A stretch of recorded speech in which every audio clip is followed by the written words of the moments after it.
Hey guys, welcome to the class. This is मैं Abhishek Sahu.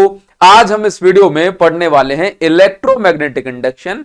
Class 12 physics का ये chapter 6 है। इसको हम वन शॉट में इतने शानदार तरीके से खत्म करेंगे गाइस कि आपको मजा आ जाएगा। बस आप जब इस वीडियो के एंड में पहुंचोगे ना, तो मैं आपको इस वीडियो के स्टार्टिंग में बोल रहा हूं कि आप कमेंट करे बिना रहोगे नहीं।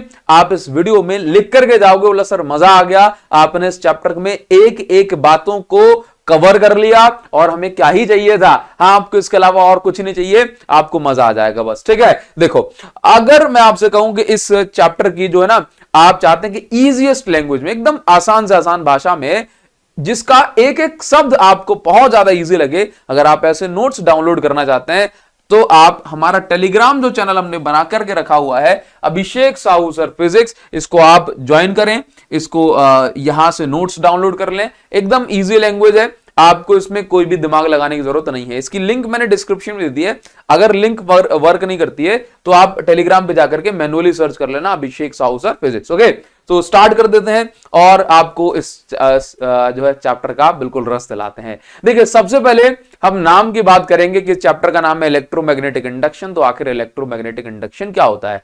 बेसिकली इलेक्ट्रोमैग्नेटिक इंडक्शन एक ऐसा फेनोमेना है जिसमें हम मैग्नेटिक फील्ड से इलेक्ट्रिसिटी को प्रोड्यूस करते हैं।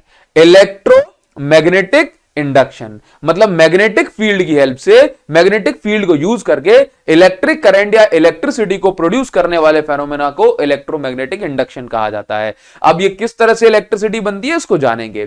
थोड़ा सा हिस्ट्री के बारे में बात कर लेते हैं, बैक स्टोरी के बारे में बात कर लेते हैं। तो देखिए, आपने इससे पहले चैप्टर 4 पढ़ा था और इस चैप्टर 4 में आपने पढ़ा था कि यदि किसी कंडक्टर में करंट फ्लो हो रहा है तो उस कंडक्टर के अराउंड बनती है मैग्नेटिक फील्ड। दैट मींस 1820 में यह बात कही थी महान साइंटिस्ट ऑस्टर्ड ने। कहा था मैग्नेटिक इफेक्ट ऑफ करंट हमने पढ़ा था, मतलब करंट से मैग्नेटिक फील्ड बन जाती है। तो यह बात ऑस्टर्ड ने कही 1820 में। इसके कुछ 11 सालों के बाद एक और महान साइंटिस्ट हुए जिनका नाम हुआ माइकल फैराडे। इन्होंने इस पर बहुत सारा काम किया। अब इनने एक नई रिसर्च, इन्होंने एक नई थ्योरी दी। हाँ, मतलब इन्होंने एक नया कॉन्सेप्ट दिया दुनिया को। क्या कहा भाई कि जैसे इलेक्ट्रिक करंट से मैग्नेटिक फील्ड बन सकती है, वैसे ही मैग्नेटिक फील्ड से भी इलेक्ट्रिक करंट या इलेक्ट्रिसिटी बनती है।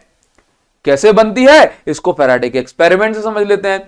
अच्छा, एक और चीज मैं आपको बता दूं कि नेचर में एक कॉन्सेप्ट बड़ा ही फेमस है कि नेचर लव सिमेट्री। भाई नेचर को सिमेट्री पसंद है। हाँ, जैसे इलेक्ट्रिसिटी से मैग्नेटिक फील्ड बन सकती है तो मैग्नेटिक फील्ड से भी इलेक्ट्रिसिटी बनेगी। अगर आपने किसी के साथ अच्छा किया है तो आपको उसके बदले में अच्छा मिलेगा, और अगर मैंने किसी के साथ बुरा किया है तो उसके बदले मुझे बुरा जरूर मिलेगा, क्योंकि कर्मा रिटर्न्स बैक। हाँ जी भाई, तो आपको यह ध्यान रखना है। यहां पर आपने एक एग्जाम्पल इसका देख लिया ना। अभी हम बात करेंगे कि फैराडे ने ऐसा कैसे कहा कि मैग्नेटिक फील्ड से इलेक्ट्रिसिटी बन सकती है। तो फैराडे एक दिन अपने लैब में एक्सपेरिमेंट कर रहे थे, बड़ी पुरानी सी बात है। हाँ, और उस एक्सपेरिमेंट में वो क्या कर रहे थे, क्या एपरेटस थे, उसको जानते हैं। तो देखिए, माइकल फैराडे लैब में एक्सपेरिमेंट कर रहे थे और उनके एपरेटस में था एक गैल्वानोमीटर जो कि कनेक्टेड था एक कॉपर कॉइल से।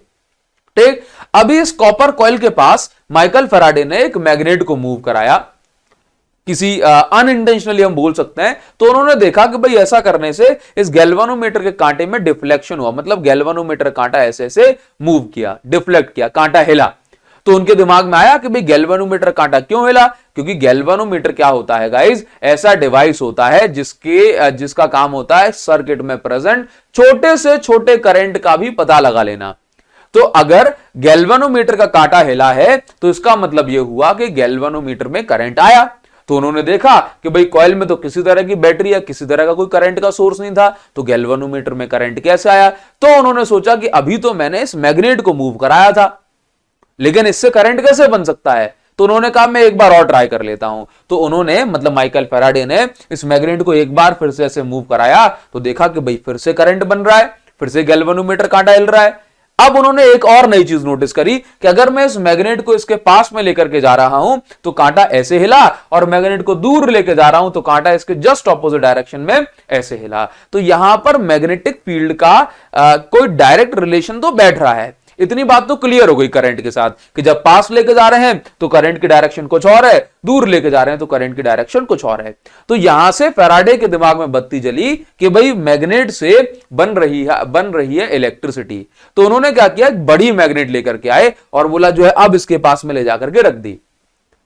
तो फिर अब सोचा ना कि बड़ी मैग्नेट है तो ज्यादा करंट बनेगा, तो उन्होंने देखा, बोला गैल्वेनोमीटर कांटा तो अब बिल्कुल नहीं हिला, तो सोचा कि शायद गलतफहमी हो गई थी। उन्होंने एक और बड़ी मैग्नेट लाके रखी, तो उन्होंने देखा कि फिर से कांटा नहीं हिला।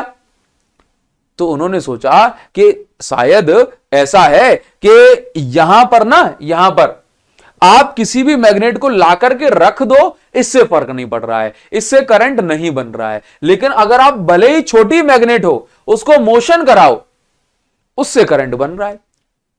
तो अब फैराडे ये जानने में लग गए, ये जानने की कोशिश उन्होंने करी कि भाई ऐसा क्या हो रहा है कि अगर हम एक मैग्नेट को या कॉइल को मोशन कराएंगे तो ही सिर्फ करंट बन रहा है, तो ही सिर्फ इलेक्ट्रिसिटी बन रही है। तो माइकल फैराडे ने थोड़ा सा स्टडी करा और सोचा कि जब हम एक मैग्नेट को पास में लेकर के आते हैं, देखो सिंपल सी बात है, यहां पर एक टर्म आ रहा है मैग्नेटिक फ्लक्स। क्या टर्म आ रहा है? Magnetic flux. मैग्नेटिक फ्लक्स का मतलब है कि कितनी number of magnetic field line आकर के इस कॉइल से टकरा रही हैं, बस सिंपल सी बात।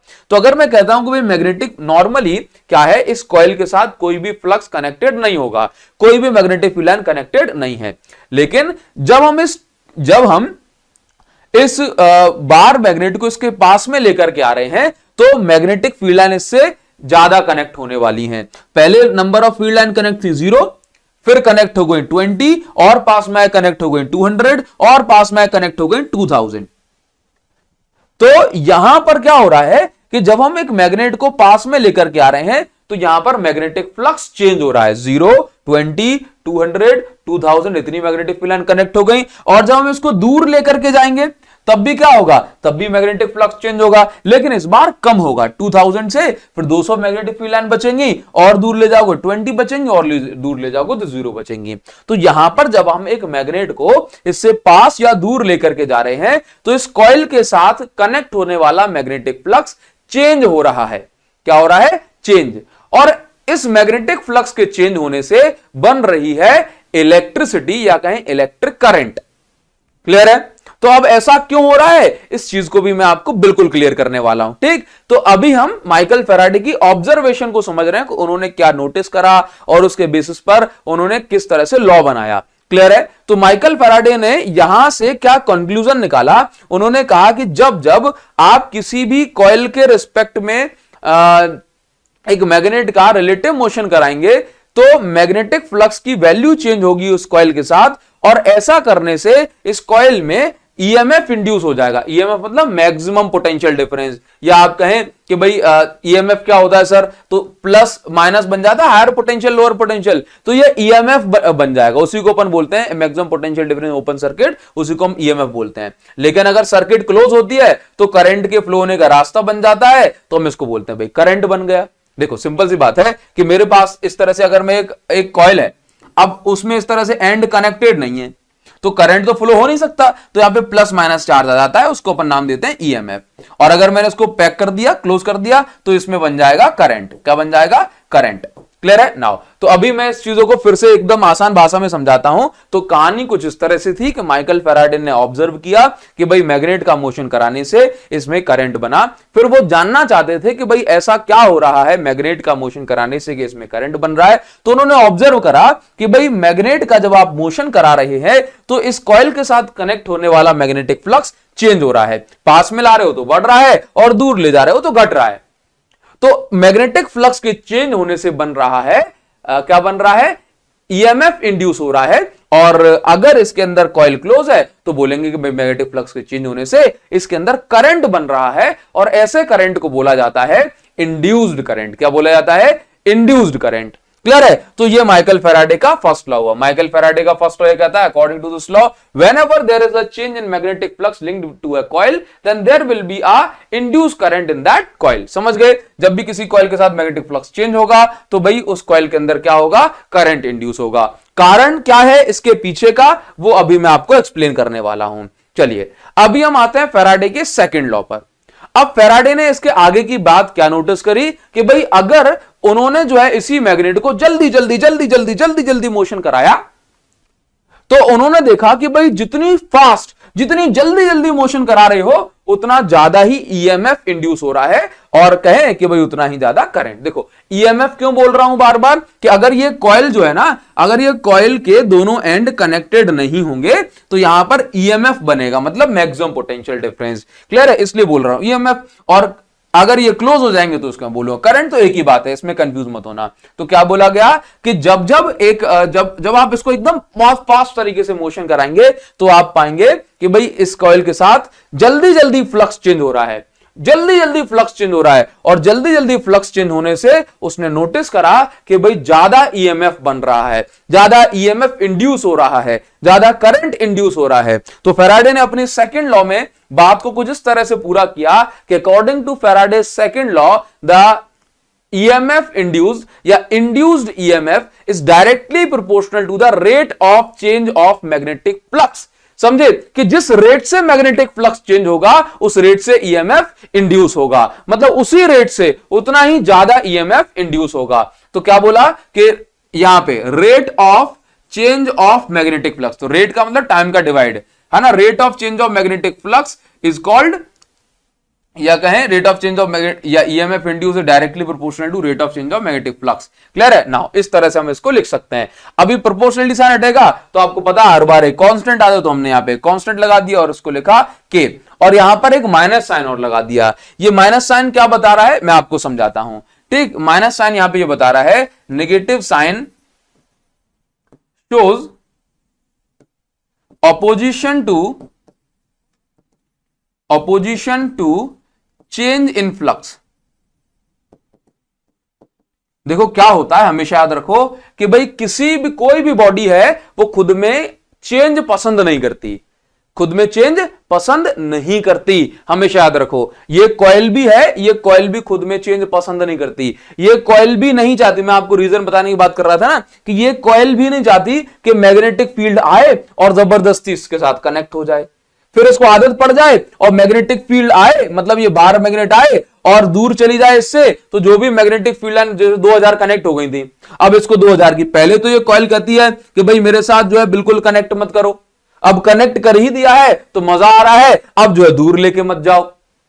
तो क्या होता है कि भाई किसी भी बॉडी के साथ आप चेंज करते हो तो वो चेंज उसको पसंद नहीं होता, और उस चेंज को मना करने के लिए ये अपने अंदर करंट बना लेती है। बोला सर ऐसे कैसे, मुझे क्लियर नहीं हो। अच्छा एक बात बताओ, मान के चलो कि सामने से किसी ने तलवार ऐसे मारी तो आप अपने आप में थोड़ा ना मार लोगे, उसने ऐसे मारी सामने से ऐसे, तो आप ऐसे मारोगे, ऑपोजिट डायरेक्शन में, है कि नहीं।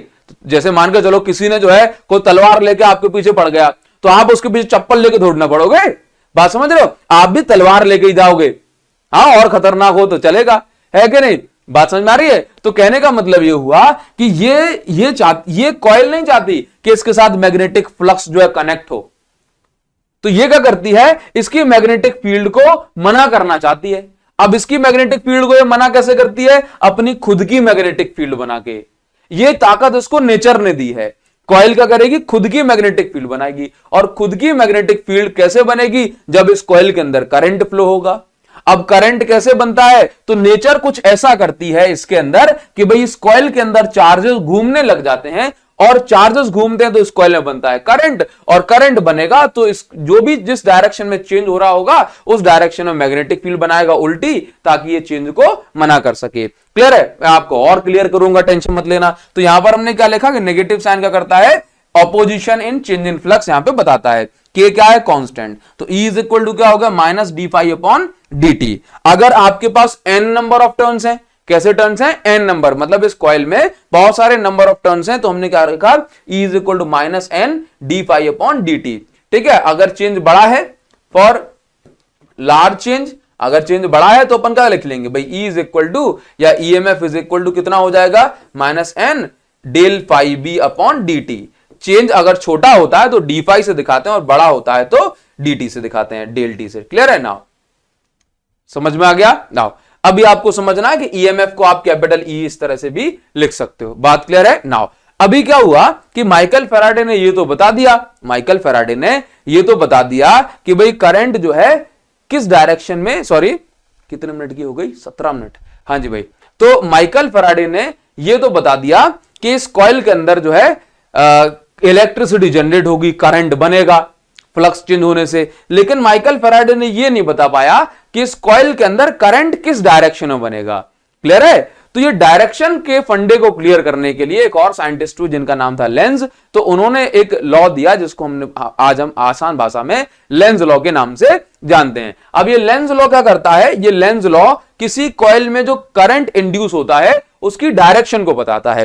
देखो बहुत सिंपल सी बात, अभी मैंने आपको क्या बताया कि भाई नेचर में चेंज किसी को पसंद नहीं है, ठीक है, जबरदस्ती चेंज कराओगे तो वो चेंज किसी को पसंद नहीं है। ठीक, ये कॉइल क्या चाहती है कि भाई इसे मान के चलो कोई भी मैग्नेटिक, ये कॉइल चाहती है कि कोई मैग्नेटिक फील्ड लाइन जो है जो इसके पास में आए ये इसको डिस्टर्ब ना करे। कहने का मतलब है कोई नहीं चाहता कि उसको कोई डिस्टर्ब करे। ठीक, तो क्या होता है कि भाई इस कॉइल को ना, फिर वही बात, इस कॉइल को हैबिट थी कि इसके साथ कोई फ्लक्स चेंज नहीं होगा, जीरो, फिर जबरदस्ती इसके पास आई तो flux number of magnetic field ऐसे कनेक्ट हुई तो बोला 10 कनेक्ट हो गई, और पास हो गई तो 100 कनेक्ट और पास हो गई, और पास में आई तो 1000 कनेक्ट हो गई। तो अभी ये कॉइल चाहती है कि जैसे ये नॉर्थ पोल, पहले क्या था कि ये कॉइल नॉर्थ पोल को पसंद नहीं कर रहा था। ठीक, तो अभी क्या हुआ, ये नॉर्थ पोल लेकिन फिर भी जबरदस्ती चला गया, हम लेके गए ना उसको, लेकिन अब इस कॉइल को इस नॉर्थ पोल की आदत हो गई, अब तो आदत सी हो गई है। हाँ, तो अभी क्या है, अब इसको आदत हो गई 1000 की। अब क्या हो रहा है, पहले ये कॉइल नॉर्थ पोल को मना करना चाह रही थी, लेकिन अब इस कॉइल को 1000 फ्लक्स की आदत हो चुकी है। अब ये कॉइल नहीं चाहती कि ये मैग्नेट इससे दूर जाए। क्लियर है? चाहे इस डायरेक्शन में चाहे इस डायरेक्शन, क्योंकि जब कॉइल दूर जाएगी तो इस फ्लक्स की वैल्यू ऑब्वियस सी बात है कम होगी। तो कॉइल ने क्या कहा कि पहले तो भाई इंक्रीज मत करो, अब इंक्रीज कर दिया है तो डिक्रीज मत करो। तो अब कॉइल दोनों तरह के चेंज को मना करती है।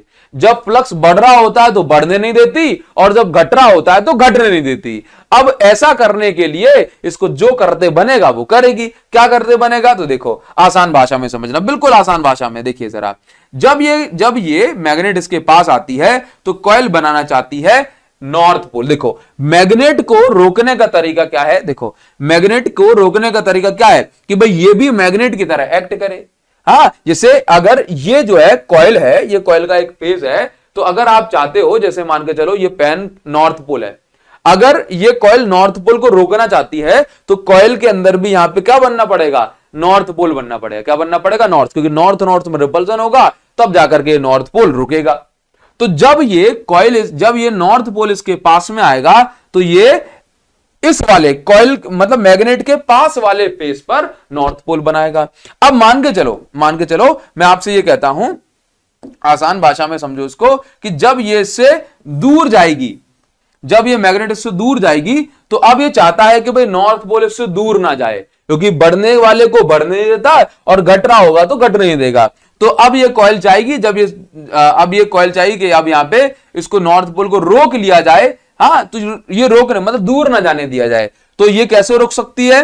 तो जब ये कॉइल यहां पे साउथ पोल बना लेगी तो अट्रैक्शन से ये इसको रोकने की कोशिश करेगी। समझे? तो आप जरा सोचो कि जब नॉर्थ पोल पास में आएगा तो नॉर्थ पोल को रोकने के लिए कॉइल क्या बनाएगी? नॉर्थ पोल बनाएगी। जब नॉर्थ पोल दूर जाएगा तो दूर जाने से रोकने के लिए, अट्रैक्ट करने के लिए साउथ पोल बनाएगी। बात क्लियर है ना? तो अब देखो, अब किस डायरेक्शन में करंट बनेगा, अब हमारा मेन सवाल आ गया। तो देखिए जरा, तो यहां पर क्या होता है, आप इस चीज को ध्यान रखें कि देखिए जब भी करंट की डायरेक्शन एंटी क्लॉकवाइज होती है, क्या होती है? जब भी करंट की डायरेक्शन एंटी क्लॉकवाइज होती है, एंटी क्लॉकवाइज, हमें समझना है ना, जब भी करंट की डायरेक्शन एंटी क्लॉकवाइज होती है तो नॉर्थ पोल बनता है। क्या बनता है? North pole. और जब भी करंट की डायरेक्शन क्लॉकवाइज होती है तो साउथ पोल बनता है। क्या बनता है? साउथ पोल।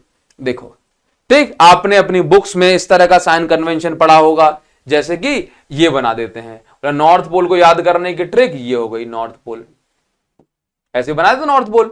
ये आपने ऐसा डायग्राम बनाया, लेकिन मैं आपको दूसरे तरीके से याद करवाऊंगा। और साउथ पोल के लिए क्या बता देते हैं, बोलो साउथ पोल मतलब ये क्लॉकवाइज, ये ऐसा साइन बना दिया, ये साउथ पोल का साइन बनवा देते हैं। लेकिन आपको परेशान नहीं होना है, मतलब इस पे ध्यान मत दो, मैं तो आपको सिर्फ ये बता रहा हूं कि जब भी करंट कैसा बनेगा, जब भी करंट कैसा बनेगा, ये नॉर्थ पोल पास में आएगा तो रोकने के लिए क्या बनाया जाएगा, ये कॉइल नॉर्थ पोल बनाएगी, और जब दूर जाएगा तो साउथ पोल बनाएगी। सिंपल सी बात है, अट्रैक्शन करेगी। तो आप याद रखिए कॉइल में नॉर्थ पोल कहां बनेगा, जैसे मान के चलो सामने से देखने पे अगर एंटी क्लॉकवाइज करंट फ्लो होगा तो सामने वाले फेस पर नॉर्थ पोल बनेगा, और अगर सामने साउथ पोल बनाना है इस कॉइल को, अगर इस कॉइल को साउथ पोल बनाना है तो नेचर इसके अंदर करंट किस डायरेक्शन में घुमाएगी, क्लॉकवाइज डायरेक्शन में घुमाएगी। क्लियर है? तो आप इसको याद रखेंगे। तो हम क्या करते हैं, इसको ऐसे याद रख लेते हैं, एंटी क्लॉकवाइज। एंटी क्लॉकवाइज मत पढ़ो, उसको क्या पढ़ो, anti clockwise, anti clockwise, N और नॉर्थ हो जाएगा याद, यहां पे एन और यहां पे एन, तो anti clockwise, N for north pole. बस अब एंटी क्लॉकवाइज का आपने याद कर लिया तो क्लॉकवाइज का हो जाएगा साउथ पोल। अच्छा, अब यहां पर एक और सवाल है कि भाई लेंज लॉ किस प्रिंसिपल पर बेस्ड है, तो याद रखिए Lenz law conservation of energy पर बेस्ड है। क्यों भाई, क्यों? लेंज लॉ ये कहता है कि भाई जैसे सुनो, इसके अंदर करंट बना तो अचानक से करंट कैसे बन गया, है कि नहीं? ऐसा मतलब नेचर में कुछ भी होता है तो उसको एनर्जी तो कहीं ना कहीं चाहिए होती है ना, तभी तो करंट बनेगा। तो एक्चुअल में क्या होता है कि जब हम इस मैग्नेट को इसके पास में लेके गए थे, तो जब हम इस मैग्नेट को पास में लेकर के गए थे तो हमें क्या करना पड़ा, हमें कुछ वर्क करना पड़ा इसके रिपल्जन के अगेंस्ट, है कि नहीं? हमें कुछ वर्क करना पड़ा और हमारा ही वर्क इसके अंदर इलेक्ट्रिकल एनर्जी के फॉर्म में कन्वर्ट हो गया, समझे? अच्छा, मैं ऐसा बोल सकता हूं कि जब हम इसको नॉर्थ पोल को पास में लेकर के जा रहे थे तो हमें इसके रिपल्सिव फोर्स के अगेंस्ट कुछ वर्क करना पड़ा और हमारा वर्क इसके अंदर इलेक्ट्रिकल एनर्जी के फॉर्म में कन्वर्ट हो गया। और जब हम इसको दूर लेके आए तो हमें अट्रैक्शन फोर्स के अगेंस्ट वर्क करना पड़ा और हमारा ही वर्क इसके अंदर इलेक्ट्रिकल एनर्जी के फॉर्म में कन्वर्ट हो गया। क्लियर है? तो ये कहता है Lenz law. Basically Lenz law is used to find out the direction of induce current in coil और क्लोज लूप। क्लियर? नाउ अभी यहां पर आपको बताना है कि बेसिकली करंट की डायरेक्शन क्या क्या होने वाली है। सिंपल सी बात है, देखो अभी जैसे मान के चलो यहां पर ये आपको दे दिया गया, ये सिंपल एक लूप है या एक सिंपल कॉइल है और इसमें करंट फ्लो हो रहा है इस डायरेक्शन में। तो आपसे कहा जाएगा कि इसमें करंट इंड्यूस की डायरेक्शन क्या होगी, ये बताना है। देखो क्वेश्चन क्या है कि करंट इसमें फ्लो हो रहा है तो भाई इसकी बनेगी मैग्नेटिक फील्ड और इसकी मैग्नेटिक फील्ड के कारण क्या होगा, इसके अंदर करंट इंड्यूस होगा। तो इस इंड्यूस करंट की डायरेक्शन आपको यहां पे बतानी है। हाँ, तो आप यहां पे लिख लेंगे direction of, find direction of induced current. Clear है? इस तरह क्वेश्चन आपके एग्जाम में 100% पूछे जाने के चांसेस होते हैं। देख नाउ अभी सुनो, तो हम क्या करेंगे कि यहां पर देखेंगे कि एक्चुअल में इस कॉइल के साथ मैग्नेटिक फील्ड लाइन कैसे लिंक हो रही है। तो हमने क्या करा कि करंट की डायरेक्शन ऐसे है, करंट की डायरेक्शन कैसे है, ऐसे है।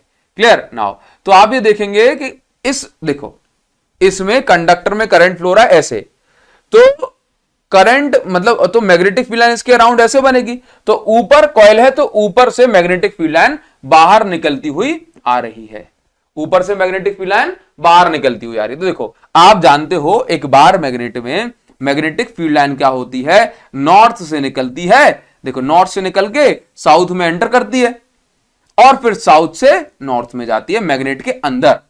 क्लियर है? तो आप अगर इसको देखें तो भाई देखो जहां से मैग्नेट बाहर निकलती हुई नजर आएगी वो कौन सा पोल होगा, वो नॉर्थ पोल होगा। तो देखा ना जरा, तो देखो यहां से मैग्नेटिक फील्ड लाइन, ये यहां से ऊपर से मैग्नेटिक फील्ड लाइन बाहर निकल के आ रही हैं, तो यहां पर कौन सा पोल होगा भाई, देखो जरा सामने की साइड कौन सा पोल होगा इसका, मतलब मैग्नेटिक फील्ड लाइन क्या कर रही है, मैग्नेटिक फील्ड लाइन बाहर से निकल रही है इस तरीके से। तो अभी क्या करेंगे कि भाई ये जो है इस बाहर से आने, मतलब ये जो आप इसको देखेंगे कि बाहर की साइड मैग्नेटिक फील्ड लाइन इस तरीके से आ रही है, तो ये सामने वाला पोल क्या करेगा, सामने वाला पोल क्या करेगा, इस मैग्नेटिक फील्ड लाइन के लिए अंदर की साइड मैग्नेटिक फील्ड बनाएगा। देखो मैग्नेटिक फील्ड को अपोज करना है ना, तो देखिए इसके अंदर क्या हो रहा है, इसके अंदर करंट फ्लो हो रहा है ऐसे, तो ये जो कॉइल है ये अंदर की साइड मैग्नेटिक फील्ड बनाना चाहेगा। क्यों? क्योंकि देखो मैग्नेटिक फील्ड अगर इसमें से बाहर की साइड निकल रही है तो कॉइल चाहेगा कि अंदर की साइड मैग्नेटिक फील्ड बने। तो अंदर की साइड मैग्नेटिक फील्ड कब बनेगी? जब इसमें कुछ नहीं करना, ऐसे करंट, ऐसे अपनी फिंगर को घुमा दो, ऐसे इस डायरेक्शन में, समझे? जिस डायरेक्शन में थंब जाएगा उसी डायरेक्शन में मैग्नेटिक फील्ड बनाएगा। तो ये इसके अंदर क्या होगा भाई, इसके अंदर करंट जब ऐसे फ्लो होगा तो इसकी मैग्नेटिक फील्ड लाइन कैसे बनेगी? अंदर की साइड, यहां से, और अंदर की साइड बनेगी तो फिर आप समझ जाएंगे कि भाई ये इसको अपोज कर पाएगा। बस बेसिकली मैग्नेटिक फील्ड लाइन को अपोज करना है। तो अगर इसकी मैग्नेटिक फील्ड लाइन यहां से बाहर की साइड निकल रही है तो इसको मैग्नेटिक फील्ड लाइन कैसी बनानी है? अंदर की साइड। और अंदर की साइड मैग्नेटिक फील्ड बनाने के लिए आप सिंपल कुछ नहीं करो, आप क्या करें, अंदर की साइड मैग्नेटिक फील्ड बनाने के लिए आप इसकी डायरेक्शन अपने अंगूठे को घुमा दो, राइट हैंड को, ठीक है। नाउ अभी देखिए, अब इसमें बताओ डायरेक्शन ऑफ इंड्यूस करंट क्या होगी, समझना जरा ध्यान से। तो यहां पर क्या है, ये एक रिंग है। अभी क्या होगा कि सबसे पहले अभी समझो, उसमें जब ये नॉर्थ पोल इसके पास में आएगा, आर पार जा रहा है, जब ये नॉर्थ पोल इसके पास में आएगा तो हम क्या नोटिस करेंगे कि भाई ऊपर से देखने पे, ये ऊपर वाला है, तो ऊपर से देखने पे इसमें कैसा करंट फ्लो होगा? Anti clockwise. कैसा करंट फ्लो होगा? एंटी क्लॉकवाइज, एंटी क्लॉकवाइज, ठीक, क्लियर। नाउ अभी समझो, और उसके बाद जब हम देखते हैं कि जब ये इससे दूर जाएगा, हाँ जी भाई, नॉर्थ नीचे ही है ना, हाँ ठीक है, और जब इसके नीचे चली जाएगी तो क्या होगा भाई, देखना जरा। तो इस साउथ को रोकने के लिए यहां पे कैसा करंट बनेगा? साउथ को रोकने के लिए, साउथ को रोकने के लिए भी नीचे से देखने पे यहां पे एंटी क्लॉकवाइज करंट ही बनेगा, क्योंकि साउथ को रोकना है तो उसको कौन सा पोल बनाना पड़ेगा? नीचे वाले फेस पे, नीचे वाले फेस पे नॉर्थ पोल बनाना पड़ेगा। तो नीचे से देखने पे यहां पे एंटी क्लॉकवाइज डायरेक्शन में ही करंट फ्लो होना पड़ेगा। क्लियर है? क्योंकि पहले ये रिपेल अपोज करना चाहेगा तो नॉर्थ को नॉर्थ से अपोज कर सकते हैं, फिर ये इसको अट्रैक्ट करना चाहेगा तो साउथ को, जो है साउथ को अट्रैक्ट करना है तो नॉर्थ से ही अट्रैक्ट करेंगे। क्लियर। नाउ अभी देखिए जरा, बात क्लियर हो गई। नाउ अभी समझो, अब मान के चलो कि ये आपको इस तरह से दे दिया। अब बताओ जरा, अब क्या होगा? अब किस डायरेक्शन में करंट बनेगा? जैसे ये, अगर हम इसको, इसकी वेलोसिटी दे अंदर की साइड, बात समझना, ये मेरे पास एक क्लोज लूप है, अब इसको अंदर की साइड लेके जा रहा हूं, तो आप मुझे बताओ कि जब मैं इसको अंदर लेके जाऊंगा तो मैग्नेटिक फ्लक्स इंक्रीज होगा कि डिक्रीज होगा? बोलो जरा। मैग्नेटिक फ्लक्स इंक्रीज होगा, तो ये चाहेगा कि इस मैग्नेटिक फील्ड को क्या करे, ये इस मैग्नेटिक फील्ड को, जैसे चलो मैं यहां पे एक चीज और दिखाऊं, चलो ठीक है, तो जब मैं इसको अंदर की साइड लेके जा रहा हूं तो अभी थोड़ा सा कनेक्ट हुआ है, अब इससे ज्यादा मैग्नेटिक फील्ड लाइन कनेक्ट होंगी कि नहीं होंगी? ज्यादा होंगी ना। तो अभी क्या होगा कि ये चाहेगा कि मैग्नेटिक फ्लक्स की वैल्यू बढ़े ना, क्या ना करे, मैग्नेटिक फ्लक्स की वैल्यू इसके थ्रू बढ़े ना। तो इसके लिए इसको इसके अंदर ऐसा करंट फ्लो कराना पड़ेगा कि ये इस वाली मैग्नेटिक फील्ड को अपोज करे। तो ये मैग्नेटिक फील्ड लाइन कहां जा रही है? अंदर की साइड। तो इस कॉइल में मैग्नेटिक फील्ड बननी चाहिए बाहर की साइड। तो मैग्नेटिक फील्ड की डायरेक्शन नॉर्थ की डायरेक्शन में होती है, तो इसमें करंट घुमा दो इस डायरेक्शन में, ऐसे। क्या करो, जैसे कॉइल के कारण आपको वो बताना है ना कि नॉर्थ पोल कहां बनेगा, तो ये ऐसे। तो वैसे ही बता सकते हो कि देखो यहां पे मैग्नेटिक फील्ड लाइन, सुनना आसान भाषा में, ये जा रही है अंदर, क्योंकि क्रॉस लगा है तो मैग्नेटिक फील्ड लाइन जा रही है अंदर। तो ये चाहता है कि मैग्नेटिक फ्लक्स बढ़े ना, क्योंकि हम इसको अंदर लेके जा रहे हैं, इस साइड मैग्नेटिक फील्ड में घुसेड़ रहे हैं, तो मैग्नेटिक फील्ड में घुसेड़ेंगे तो भाई ज्यादा फ्लक्स कनेक्ट होगा इससे। तो ये चाहता है कि जो अंदर की साइड मैग्नेटिक फील्ड लाइन आ रही है ये उनको अपोज करे। और अपोज कैसे करेगा? तो भाई सिंपल सी बात है, अपोज करने के लिए इसको ऐसी मैग्नेटिक फील्ड बनानी पड़ेगी इस बॉक्स को कि जो मैग्नेटिक फील्ड अंदर घुस रही है उसको रोक सके। तो इसको बाहर की साइड मैग्नेटिक फील्ड बनानी पड़ेगी। और बाहर की साइड मैग्नेटिक फील्ड कैसे बनाएगा? ये इस डायरेक्शन में करंट फ्लो करा के, समझ गए ना? ठीक है, इस डायरेक्शन में करंट फ्लो करा के, देखो जरा, ऐसे फ्लो कराएगा तो बाहर की साइड नॉर्थ पोल बनेगा, अंगूठे की डायरेक्शन नॉर्थ बनता है हमेशा। क्लियर है? बात समझ में आ गई? तो इसमें करंट कैसा? सामने से देखने पे एंटी क्लॉकवाइज, एंटी क्लॉकवाइज, ठीक। नाउ अच्छा, अगर ऐसा हो जाए कि मान के चलो कि कोई हमारे पास इस तरह का लूप है, अब हम इसको बाहर लेकर के जा रहे हैं, कहां लेके जा रहे हैं? अब हम इसको बाहर लेके जा रहे हैं, तो अब क्या होगा? अब बताओ जरा। तो जब हम इसको बाहर लेके जाएंगे तो मैग्नेटिक फील्ड लाइन कम होगी, तो ये चाहेगा कि भाई मैग्नेटिक फील्ड कम ना हो, तो ये वाली मैग्नेटिक फील्ड को सपोर्ट करेगा, और इसको सपोर्ट करने के लिए खुद भी इस अंदर की साइड मैग्नेटिक फील्ड बनाएगा। और अंदर की साइड मैग्नेटिक फील्ड कैसे बनेगी? जब इसमें इस डायरेक्शन में क्लॉकवाइज करंट फ्लो कराएगा। देखो ना, थंब अंदर तो मैग्नेटिक फील्ड यानी अंदर की साइड बनाएगा। आई होप आपको समझ में आ रहा होगा, प्रैक्टिस हो पा रही हो। कमेंट सेक्शन में मुझे जरूर से बताना। मैं चाह रहा था कि इस सेक्शन को हम मतलब इस वीडियो को 1 घंटे में निपटाएं, लेकिन थोड़ा सा वन शॉट में डिटेल का मैं आपको फील देना चाह रहा था, तो हमने इस चीज को पूरे डिटेल में करा है और आगे भी करने वाले हैं। देखिए जरा आगे देखो, इस पर न्यूमेरिकल कैसे बनते हैं, ध्यान से समझना, ध्यान समझना। The magnetic flux through a coil perpendicular to the plane is given below, find the current induce at 2 second. देखो क्या कहा जा रहा है कि एक कॉइल है जो कि मैग्नेटिक फील्ड में परपेंडिकुलर रखी है, या कहें कि एक कॉइल कुछ उस तरीके से रखी होगी perpendicular to the magnetic field. तो अब आपको यह समझना है, अब आपको समझना है,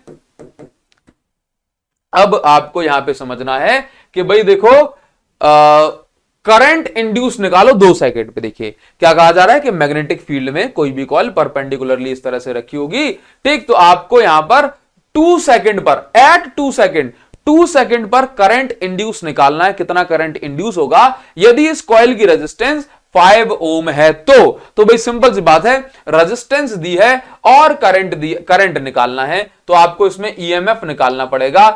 हाँ, तो इस तरह से ईएमएफ निकाल लोगे तो करंट निकल जाएगा। अब सोचो जरा कि भाई ऐसा कौन सा फॉर्मूला है कि हमें मतलब फाई गिवन है और ईएमएफ निकालना है, तो हम क्या कर सकते हैं, E is equal to minus D phi by D T, minus D phi by D T. अब देखो बड़ी सिंपल सी बात है, इसमें क्या एन तो है नहीं, तो minus D phi by D T ले सकते हैं अपन। अच्छा यहां पे मैं आपको बता दूं कि करंट की डायरेक्शन नेगेटिव होने से कोई मतलब नहीं होगा, तो मैं सिंपल यहां पे मैग्नीट्यूड कंसीडर कर ले रहा हूं, तो E is equal D phi by D T, क्योंकि करंट अगर माइनस में भी आ जाएगा तो उससे क्या हो जाएगा, कोई दिक्कत नहीं है। E इज इक्वल टू, अब ये जो डी बाय डी टी जो है, अगर यहां पे 2 वैल्यू होती ना, जैसे एक वैल्यू होती फिर दूसरी वैल्यू होती, तो मुझे चेंज इन फ्लक्स निकालने की सब्ट्रैक्ट करना होता, तो मैं जरूर उस माइनस साइन को रखता।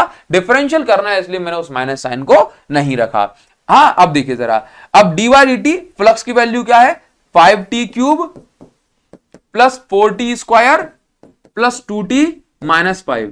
अभी मुझे क्या करना है इसका डिफरेंशियल, तो डिफरेंशियल करने के लिए क्या करूंगा, देखो जरा 5t क्यूब है, डी बाई डी टी का मतलब क्या होता है, डिफरेंशियल, तो इस इक्वेशन का डिफरेंशियल कर दूंगा तो मुझे ईएमएफ की इक्वेशन मिल जाएगी और उसमें टी की जगह पे 2 सेकंड पुट कर दूंगा, तो ये बच जाएगा आपका, डिफरेंशियल करूंगा तो ये हो जाएगा 15, 3 आगे आ जाए 15t स्क्वायर प्लस ये हो जाएगा 8t प्लस ये हो जाएगा 2, और इसमें अब मैं रखूंगा भाई at 2 second, t is equal to 2 second, तो ईएमएफ की वैल्यू क्या हो गई, 15 इंटू 2 का स्क्वायर प्लस 8 इंटू 2 प्लस 2, तो यहां से ईएमएफ की वैल्यू हो जाएगी ये 60 और 16 मतलब 76 प्लस 78, तो यहां पर ये हो जाएगा E इज इक्वल टू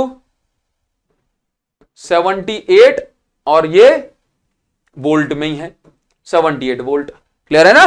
चलिए अब इसके बाद क्या है, आपको निकालना है करंट, तो E I is equal to E upon R आप करोगे तो E की वैल्यू 78, R की वैल्यू 5 ओम, डिवाइड करोगे तो 15.6 एम्पियर इतना करंट आ जाएगा। अगर ये वैल्यू आपको फ्लक्स की वैल्यू कुछ मिली में दी होती तो ये आंसर मिली एम्पियर वगैरह में आ जाता, अदरवाइज इतना ही। ठीक है, आपको ये मेथोडोलॉजी है आपको सॉल्व करने की, इसको समझ में आ गया। नाउ अब देख रहे जरा, अब हम आ जाते हैं अपने नेक्स्ट टॉपिक पर, that is called motional EMF. ठीक सुनो, अभी मोशनल ईएमएफ क्या होता है, इतना तो समझ में आ रहा है कि मोशनल का मतलब कहीं ना कहीं मोशन से होगा। किससे होगा, मोशन से होगा। तो अभी आपको यहां पर ध्यान देना है कि मोशनल ईएमएफ क्या होता है, तो आप इस चीज को समझो कि जब मोशन कराए और ईएमएफ बन जाए तो हम इसको बोलते हैं मोशनल ईएमएफ। क्या बोलते हैं, मोशनल ईएमएफ। देखो बड़ी सिंपल सी बात है, ध्यान समझना। देखो होता क्या है कि इस कंडीशन में जैसे मान के चलो कि ये हमारे पास एक मैग्नेटिक फील्ड है, क्या है, मैग्नेटिक फील्ड। क्रॉस साइन क्या बता रहा है कि मैग्नेटिक फील्ड अंदर की साइड है। अभी क्या होगा, देखो मोशनल ईएमएफ का मतलब ये होता है कि जब आप एक कंडक्टर को मैग्नेटिक फील्ड में मोशन कराओ और उसके कारण इस कंडक्टर में ईएमएफ मतलब plus minus potential difference generate हो जाए, तो ऐसे ईएमएफ को हम मोशनल ईएमएफ बोलते हैं। तो अब हमें यह समझना है कि मोशन कराने से भैया ईएमएफ कैसे जनरेट हो जाएगा, ये हमारे काम की बात है। तो जरा सोचो, कुछ भी नहीं करना है, ये तो समझ लो कि ये मैग्नेटिक फील्ड है और ये मेरे पास एक कंडक्टर है। अब मैं एक कंडक्टर को मैग्नेटिक फील्ड में मोशन कराऊंगा, बहुत सिंपल सी बात। अब मैं एक कंडक्टर को मैग्नेटिक फील्ड में मोशन कराऊंगा। तो जरा सोचो कि जब मैं एक कंडक्टर को मैग्नेटिक फील्ड में मोशन कराऊंगा तो इसके साथ में जो चार्जेस होंगे इसके अंदर वो भी मोशन करेंगे। तो अभी क्या होता है कि मैग्नेटिक फील्ड में जब कोई चार्ज मोशन कर रहा होता है तो उस चार्ज पे लगता है मैग्नेटिक फोर्स। क्या लगता है? उस चार्ज पे लगता है मैग्नेटिक फोर्स। समझना बात को। क्या कहा मैंने कि अब हम ये समझने वाले हैं कि मोशन करने से किसी कंडक्टर में ईएमएफ कैसे इंड्यूस हो सकता है। तो अभी बात को समझो कि अगर एक कंडक्टर मैग्नेटिक फील्ड में इस तरह से परपेंडिकुलर मोशन कर रहा होता है तो उस कंडक्टर में present charges, positive negative charges भी मोशन कर रहे होते हैं। और हम ये जानते हैं कि मैग्नेटिक फील्ड में अगर कोई मूविंग चार्ज होता है तो उस पर फोर्स लगता है, मैग्नेटिक फोर्स। और उस मैग्नेटिक फोर्स की जो डायरेक्शन होती है that can be determined by using Fleming left hand rule. ठीक है, तो देखो जरा, मान के चलो कि इसके अंदर एक पॉजिटिव चार्ज रखा होगा, या देखो ऑब्वियस सी बात है कंडक्टर है तो चार्ज तो होंगे प्लस माइनस, है कि नहीं। चलिए, तो इस कंडक्टर के अंदर पॉजिटिव चार्ज होगा। अब इस पॉजिटिव चार्ज पे मैग्नेटिक फील्ड, क्योंकि ये मोशन, कंडक्टर मोशन में होगा तो ये पॉजिटिव चार्ज मोशन में होगा और मैग्नेटिक फील्ड इस मोशन वाले चार्ज पे लगाएगी फोर्स। तो फ्लेमिंग लेफ्ट हैंड रूल से अगर हम पता करें, फ्लेमिंग लेफ्ट हैंड रूल क्या कहता है, ये मैग्नेटिक फील्ड की फिंगर है तो मैग्नेटिक फील्ड की फिंगर ऊपर। ठीक, अब हम मोशन कहां करा रहे हैं इसको, इज इन अपवर्ड डायरेक्शन। अच्छा चलो ठीक है, एक काम करते हैं, मैं इसको, क्योंकि अगर मैं ऐसा कर दूंगा ना थ्योरी हमारी थोड़ी सी चेंज हो जाएगी। तो चलो मैं यहां पे ऐसा लिख देता हूं, क्योंकि जो मैंने लिखा है ना फिर उसको मुझे बदलना पड़ेगा। तो मैं ऐसा बोल देता हूं कि ये जो कंडक्टर हमारा वो इस साइड को है, ये प्लस कहां रह गया, ये माइनस कहां रह गया। ठीक है, तो चलो ये हमारे पास ये कंडक्टर हो गया। अब हम इसको मोशन कराने वाले हैं कुछ इस डायरेक्शन में, ये देखो। ठीक, यही लिखा है ना मैंने। चलो ना, तो अभी क्या है, जब ये कंडक्टर इस डायरेक्शन में गया तो मैग्नेटिक फील्ड की फिंगर, ये मैग्नेटिक फील्ड का है अंदर की साइड, कंडक्टर का मोशन कहां हो रहा है, मतलब पॉजिटिव चार्जेस का ये वाली फिंगर है motion of charge, motion of positive charge. ठीक है, तो थंब किस डायरेक्शन में जाता है, फ्लेमिंग लेफ्ट हैंड रूल नहीं पढ़ा गया, पढ़ा है ना। तो थंब किस डायरेक्शन में जाता है, बोला ऊपर। तो जो थंब जो होता है that tells us the motion of positive charge. कुछ नहीं, देखो कौन सा, ये कौन सी फिंगर है, ये थंब बताता है फोर्स ऑन पॉजिटिव चार्ज। क्या बताता है, फोर्स, अब पेन चल जाए तो ही है, थंब क्या बताता है, फोर्स ऑन पॉजिटिव चार्ज। ये देख रहा हो, एफ दिखाई पड़ रहा है, फोकस कर ले तो ही है बेचारा। ठीक है, अब इसके बाद क्या है, अब ये बताता है मैग्नेटिक फील्ड और ये बताता है वेलोसिटी ऑफ पॉजिटिव चार्ज। तो आपको ये समझना है कि देखो फ्लेमिंग लेफ्ट हैंड रूल से हम देखेंगे तो इस पॉजिटिव चार्ज पे फोर्स लगेगा ऊपर की साइड। कहां फोर्स लगेगा, ऊपर की साइड। तो इस पे मैग्नेटिक फोर्स लगा ऊपर, तो ये पॉजिटिव चार्ज कहां पहुंच जाएगा, ऊपर। पॉजिटिव चार्ज कहां पहुंच गया, पॉजिटिव चार्ज पहुंच गया ऊपर।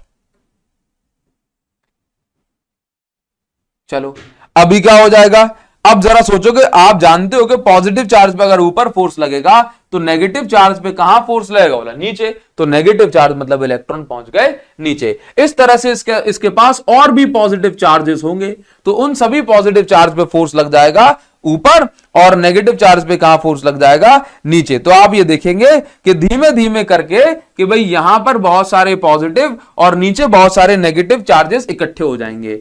ये बहुत सारे पॉजिटिव चार्जेस और नीचे बहुत सारे नेगेटिव चार्जेस इकट्ठे हो जाएंगे। और ऐसा कब तक होता रहेगा, ध्यान दो जरा। जैसे मान के चलो कि भाई ये वाला पॉजिटिव चार्ज, ऐसा कब तक होगा, तो मान के चलो कि ये पॉजिटिव चार्ज है, ध्यान समझना। देखो इस पॉजिटिव चार्ज पे मैग्नेटिक फोर्स लग रहा है ऊपर की साइड। क्या लग रहा है, ऊपर की साइड। लेकिन जरा ये सोचो कि देखो मतलब मैग्नेटिक फोर्स के कारण ये पॉजिटिव चार्ज ऊपर जाना चाहता है। मैग्नेटिक फोर्स के कारण ये पॉजिटिव चार्ज कहां जाना चाहता है, ऊपर। कहां जाना चाहता है, ऊपर। लेकिन अब इस पॉजिटिव चार्ज पे इलेक्ट्रिक फोर्स भी तो धीमे धीमे लगना शुरू होगा, क्योंकि प्लस प्लस में रिपल्जन होता है। तो मैग्नेट के कारण, ये मैग्नेटिक फोर्स के कारण ये पॉजिटिव चार्ज ऊपर जाना चाहता है और इलेक्ट्रिक फोर्स के कारण, क्योंकि प्लस प्लस में रिपल्जन होता है, तो इलेक्ट्रिक फोर्स के कारण ये पॉजिटिव चार्ज अब नीचे जाना चाहता है। तो जब ये दोनों फोर्सेस, मैग्नेटिक फोर्स और इलेक्ट्रिक फोर्स बराबर हो जाते हैं तो इन दोनों का अब मतलब यहां पर मोशन का चार्जेस का एक्यूमुलेशन, चार्जेस का ऊपर नीचे कलेक्ट होना थम जाता है। बात क्लियर है कि नहीं। तो बस, तो आप ये समझेंगे कि फाइनली कंडक्टर के पास क्या बचता है, तो फाइनली कंडक्टर के पास बचता है यहां पर ऊपर पॉजिटिव चार्ज और नीचे नेगेटिव चार्ज। अब क्या होता है भाई, तो ये क्या बन गया, ये क्या बन गया, मैक्सिमम पोटेंशियल डिफरेंस, इसी को आप बोलते हैं ईएमएफ। क्या बोलते हैं, ईएमएफ। तो इस तरह से कंडक्टर को मैग्नेटिक फील्ड में मोशन कराने से ईएमएफ इकट्ठा, मतलब ईएमएफ डेवलप हो गया। इस ईएमएफ को हम बोलते हैं इंड्यूस्ड ईएमएफ या मोशनल ईएमएफ। क्लियर है। और ये कब तक ऐसे प्लस माइनस इकट्ठे होते रहेंगे, जब तक कि इस पॉजिटिव चार्ज पे इलेक्ट्रिक और मैग्नेटिक फोर्स बराबर नहीं हो जाते। और यही सारी चीजें हमने इसमें जो है कुछड़म लिखी हुई है। ठीक नाउ अभी समझो जरा। तो अभी आप यहां पे क्या समझ गए, पढ़ लेना इसको ध्यान से, कि जब इलेक्ट्रिक फोर्स और मैग्नेटिक फोर्स बराबर हो जाते हैं तो ईएमएफ बन जाता है, मतलब मैक्सिमम पोटेंशियल डिफरेंस। तो देखो जरा, इलेक्ट्रिक फोर्स कितना लगता है भाई, क्यूई। मैग्नेटिक फोर्स कितना लगता है, क्यूबी साइन थीटा। लेकिन यहां पे जो थीटा है वो 90 डिग्री है कि नहीं, परपेंडिकुलर मैग्नेटिक फील्ड, तो बचा क्यूबी। अब यहां पे समझो, ये जो इलेक्ट्रिक फील्ड है, हमेशा याद रखो, इलेक्ट्रिक फील्ड का फॉर्मूला होता है E is equal to dV upon dr। Potential gradient पढ़ा है पहले चैप्टर में, तो ये क्या बताता है, ये dV क्या है, वोल्ट पोटेंशियल डिफरेंस, dr क्या है, डिस्टेंस। तो आप E को V अपॉन L भी लिख सकते हो। E को क्या लिख सकते हो, V अपॉन L। V क्या है, पोटेंशियल डिफरेंस, और ये वाला V क्या है, वेलोसिटी ऑफ चार्ज। तो Q से आपने Q उड़ाया, Q से Q उड़ाया। क्यों उड़ाया ये मत कहना, समझे, लेकिन समझ लो Q से Q उड़ाया आपने। अभी यहां पे क्या बचा, यहां पे बचा V upon L is equal to B। तो आपने इस L का इंटू कर दिया, इस साइड कर दिया, तो यहां का बचा capital V is equal to B into V into L। अब आप समझते हो कि ये जो V है, ये V क्या है, ये V है पोटेंशियल डिफरेंस। पोटेंशियल डिफरेंस को ही ओपन सर्किट में क्या बोला जाता है, ईएमएफ। तो ईएमएफ क्या बन गया, EMF is equal to B into V into L. क्या बन गया, BVL. EMF is equal to क्या बन गया, बीवीएल। ओपन सर्किट में पोटेंशियल डिफरेंस को ईएमएफ बोला जाता है, तो EMF is equal to BVL. तो अब बताओ जरा मुझे, मोशनल ईएमएफ समझ में आया कि नहीं आया। तो मोशनल ईएमएफ का मतलब होता है, motional EMF E is equal to BVL. Clear है। नाउ अब देखो, यहां पर मोशनल ईएमएफ का बढ़िया सा क्वेश्चन बनता है। देखिए अब मोशनल ईएमएफ का क्वेश्चन क्या बन रहा है, समझो जरा। यहां पर आपसे पूछा जाएगा, एक मिनट सेव कर लेते हैं इसको। यहां पर आपसे पूछा जाएगा, मैं आपको एक बहुत इंपॉर्टेंट कंडीशन बता रहा हूं कि मोशनल ईएमएफ कब बनता है। याद रखो, एक मोशनल ईएमएफ की नेसेसरी कंडीशन ये होती है कि for motional EMF, for production of motional EMF B, V and L, all three should be perpendicular to each other, perpendicular। ठीक है, शुड बी की जगह मैं यहां पे लिख देता हूं मस्ट बी, भाई बहुत ज्यादा ही जरूरी है, मस्ट बी परपेंडिकुलर, समझे, to each other, perpendicular to each other. समझे, याद रखो कि मोशनल ईएमएफ सिर्फ कब बन सकता है, जब ये बी मतलब मैग्नेटिक फील्ड, जब वेलोसिटी और लेंथ ऑफ कंडक्टर ये तीनों म्यूचुअली परपेंडिकुलर होंगे, तो ही यहां पर मोशनल ईएमएफ जनरेट होगा, नहीं तो नहीं होगा। मैं यहां पर आपको ये जो है एग्जांपल के थ्रू समझाना चाहता हूं। देखिए जरा, यहां पर क्या दिया जा रहा है, आपको दो डायग्राम दिए गए। यहां पे वेलोसिटी की वैल्यू हम बता देते हैं, let's say v is equal to 5 metre per second. अब देखो यहां पर क्या है, आपको ये दो क्यूब दिए गए, ये क्यूब स्केलेटन फॉर्म में है, मतलब यहां पर ये कोई सरफेस नहीं है, सरफेस नहीं है, सिर्फ क्या है, वायर, एक वायर, दूसरा वायर, तीसरा वायर, सरफेस नहीं है, और इस तरह से क्यूब के फॉर्म में बना दिए गए। समझे।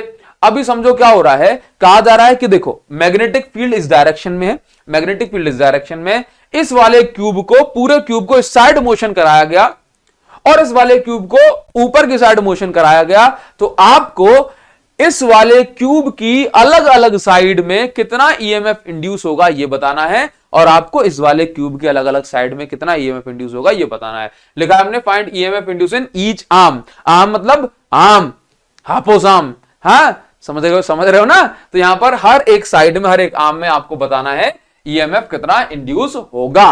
Clear now. तो देखो सबसे पहली बात मैं आपको बता दूं, ध्यान से देखना, अगर मेरे पास एक क्यूब है, मुझे यहां पे क्यूब तो नहीं नजर आ रहा, लेकिन आप यहां पे मान के चलो कि यहां पर अगर एक क्यूब होगा कुछ इस तरीके से, क्यूब में क्या होता है, जैसे अगर मुझे कोई बॉक्स मिल जाए, तो चलो मैं आपको यहां पे बता देता हूं कि लेट से मेरे पास ये एक बुक है, ठीक। अभी क्या हो रहा है ना, जैसे अगर मैं इसको देखूं, ये एक साइड, किनारे को देखो, बस किसको देखो, किनारे को, ठीक, ये किनारा, फिर उसके बाद ये नीचे वाला किनारा। तो अगर ये क्यूब इस साइड जाएगा, तो सोचो कि ये वाली जो साइड है, बात समझ में आ रही है? जैसे मैं आपको यहां पे समझाऊं, अगर ये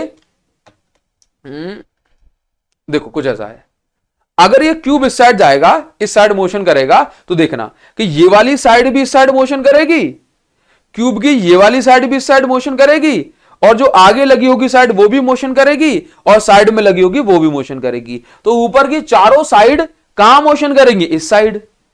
नीचे की चारों साइड कहां मोशन करेंगी? वो भी इस साइड करेंगी, है क्या नहीं? तो आप इस क्वेश्चन में डायरेक्टली देख सकते हो, मैं आपको ज्यादा उलझाऊंगा नहीं। देखो यहां पर पहले वाले फिगर में मैग्नेटिक फील्ड और सभी साइड्स की वेलोसिटी पैरेलल है, तो तीनों तो म्यूचुअली परपेंडिकुलर नहीं हो पाए, तो आप यहां पर देखेंगे कि भाई इसमें से किसी भी साइड में कोई भी ईएमएफ इंड्यूस नहीं होगा, क्योंकि सभी साइड के लिए मैग्नेटिक फील्ड और सभी साइड की वेलोसिटी सेम डायरेक्शन में है, तो इस पूरे क्यूब में कोई ईएमएफ इंड्यूस नहीं होगा। तो आप यहां पे लिखेंगे no EMF induced, no EMF induced in any side because B V and L, L मतलब length, are not mutually perpendicular, are not mutually perpendicular. समझ में आ गया? चलिए बहुत सही। अब सुनो, अब इस दूसरे वाले डायग्राम में देख लेते हैं, जरूरी नहीं है कि सब में ईएमएफ इंड्यूस हो जाए। अब सुनो, अभी ध्यान से देखना, ध्यान से देखना, ये जो समझो ये वाली साइड ईएफ और ये वाली साइड एच जी, ये दोनों मैग्नेटिक फील्ड के परपेंडिकुलर हैं, तो इन दोनों में कोई भी फ्लक्स जो है कनेक्ट नहीं होगा, मतलब इन दोनों में कोई भी ईएमएफ इंड्यूस नहीं होगा। ये वाली साइड और ये वाली साइड, इसकी लेंथ ऐसे और मैग्नेटिक फील्ड भी ऐसे ही पैरेलल है, तो इन दोनों के अंदर भी ईएमएफ इंड्यूस नहीं होगा। क्लियर? अब सुनो, अब ये वाली साइड ये वर्टिकल है और वर्टिकल डायरेक्शन में वेलोसिटी है, तो ये वेलोसिटी के पैरेलल हो रही है, तो इन दोनों में ईएमएफ इंड्यूस नहीं होगा, इन दोनों में भी ईएमएफ इंड्यूस नहीं होगा। ठीक, लेकिन अब आप इसको देखो, ये वाली साइड, इनको देखो, कौन सी साइड? ये वाली, ये एडी, एक मिनट रुको जरा, तो एडी साइड को देखना जरा, एडी को देखो और बीसी को देखो, ऐसे है एडी अंदर की साइड, या मैं उसमें थोड़ा ना घुसेड़ दूंगा, ये थोड़ा सा विजुअलाइज करो, एडी ऐसे है, मैग्नेटिक फील्ड ऐसे है, ठीक, और वेलोसिटी ऊपर है, तो ये तीनों कैसे हो गए? ये देखो एडी अंदर की साइड, ठीक, मैग्नेटिक फील्ड मेरी साइड, इस तरीके से पकड़ा जाए, और मैग्नेटिक फील्ड ऊपर की साइड, समझे, ऊपर की साइड, तो ये तीनों म्यूचुअली परपेंडिकुलर हैं, इसलिए आप ये देखेंगे कि भाई एडी में बीसी में, और यहां पे समझो ईएच में, ईएच भी अंदर की साइड है और एफजी भी अंदर की साइड है, ये तीनों, इन चारों साइड के लिए बी वी एंड एल, ये तीनों कैसे हैं? म्यूचुअली परपेंडिकुलर हैं, तो इनके अंदर ही ईएमएफ इंड्यूस होगा। तो आप यहां पे लिख सकते हैं कि EMF will be induced, EMF will be induced only in side A B B C E F और जी एच। क्लियर है? हाँ, एफ जी या जी एफ एक ही बात है, ठीक है। चलो अभी क्या है, यहां पे कितना ईएमएफ इंड्यूस होगा? तो E is equal to B into V into L, तो E is equal to B की वैल्यू क्या है? 0.05 टेस्ला इंटू वी की value 5 metre per second, length की वैल्यू 10 सेंटीमीटर, तो 0.1 हो जाएगा। तो E इज इक्वल टू कितना? 25, तो 25 और 3 जीरो और आ जाएंगी, 10⁻³ वोल्ट। तो ये यहां पर हो जाएगा E is equal 2.5 volt, sorry 2.5 into 10⁻⁻² volt, या 25 इतना जो कुछ भी आपको लिखना है, लेकिन इस तरह से आप कैलकुलेट करेंगे। बहुत इंपॉर्टेंट देखो, मैं जो है इसमें सारे इंपॉर्टेंट पॉइंट्स को या पार्ट्स को रखना चाह रहा था, इसलिए मैंने इसको ऐसा, इन सारे क्वेश्चंस को मैं इंक्लूड कर रहा हूं, ठीक। अदरवाइज वन शॉट तो बहुत जल्दी भी फिनिश हो जाता। चलिए अभी हम बात करेंगे, एक एयरक्राफ्ट है, ये भी बढ़िया इंपॉर्टेंट क्वेश्चन है, आप इस तरह के क्वेश्चंस को जरूर कवर करें प्रैक्टिस में।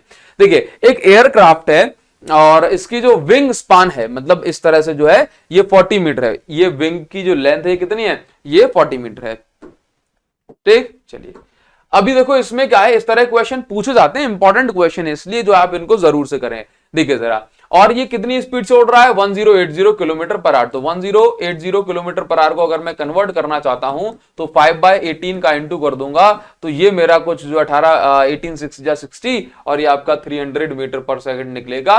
किलोमीटर पर आवर को मैं इस तरह से कन्वर्ट कर सकता हूं। ठीक है, तो हमारे पास एक इस तरह से जो है विंग स्पान है। मतलब आप ये मान के चलो कि ये अगर मेरे पास एक रिमोट हो गया तो ये ऐसे मान लो कि एरोप्लेन को जिस तरीके से उड़ रहा है, ठीक तिरछा दिखाया है, ठीक एरोप्लेन को जिस तरीके से उड़ रहा है इस डायरेक्शन में। मैग्नेटिक फील्ड क्या है? मैग्नेटिक फील्ड का वर्टिकल कंपोनेंट, अर्थ की मैग्नेटिक फील्ड वर्टिकल कंपोनेंट नीचे की साइड है। क्लियर है ना? नीचे की साइड है। ठीक, तो अभी आपको बताना है कितनी मैग्नेटिक फील्ड यहां पर जनरेट होगी।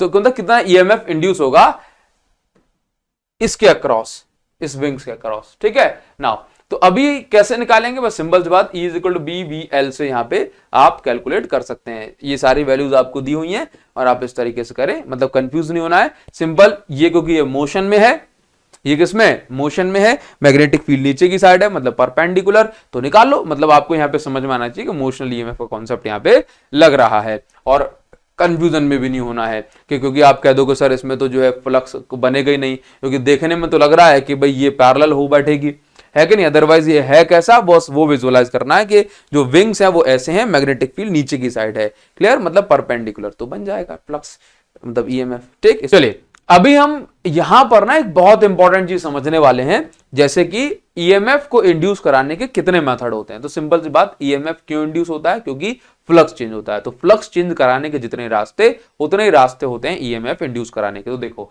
अगर मैं आपसे कहता हूं फ्लक्स का फॉर्मूला होता है BA cos थीटा, होने को तो आप NBA cos थीटा भी लिख देते हो। हाँ, तो देखिए अगर मैं आपसे कह रहा हूं कि फ्लक्स का फॉर्मूला क्या है? BA cos थीटा, तो मैग्नेटिक फ्लक्स को चेंज कराने के तरीके तीन हैं। अगर आप मैग्नेटिक फील्ड को चेंज करा दें, या तो एरिया को चेंज करा दें, या फिर एंगल को चेंज करा दें, तो इन तीन मेथड से आप मैग्नेटिक फ्लक्स चेंज कर सकते हो और इन्हीं तीन मेथड से आप ईएमएफ इंड्यूस कर सकते हैं किसी भी कॉइल के या किसी कंडक्टर के अंदर ना हो।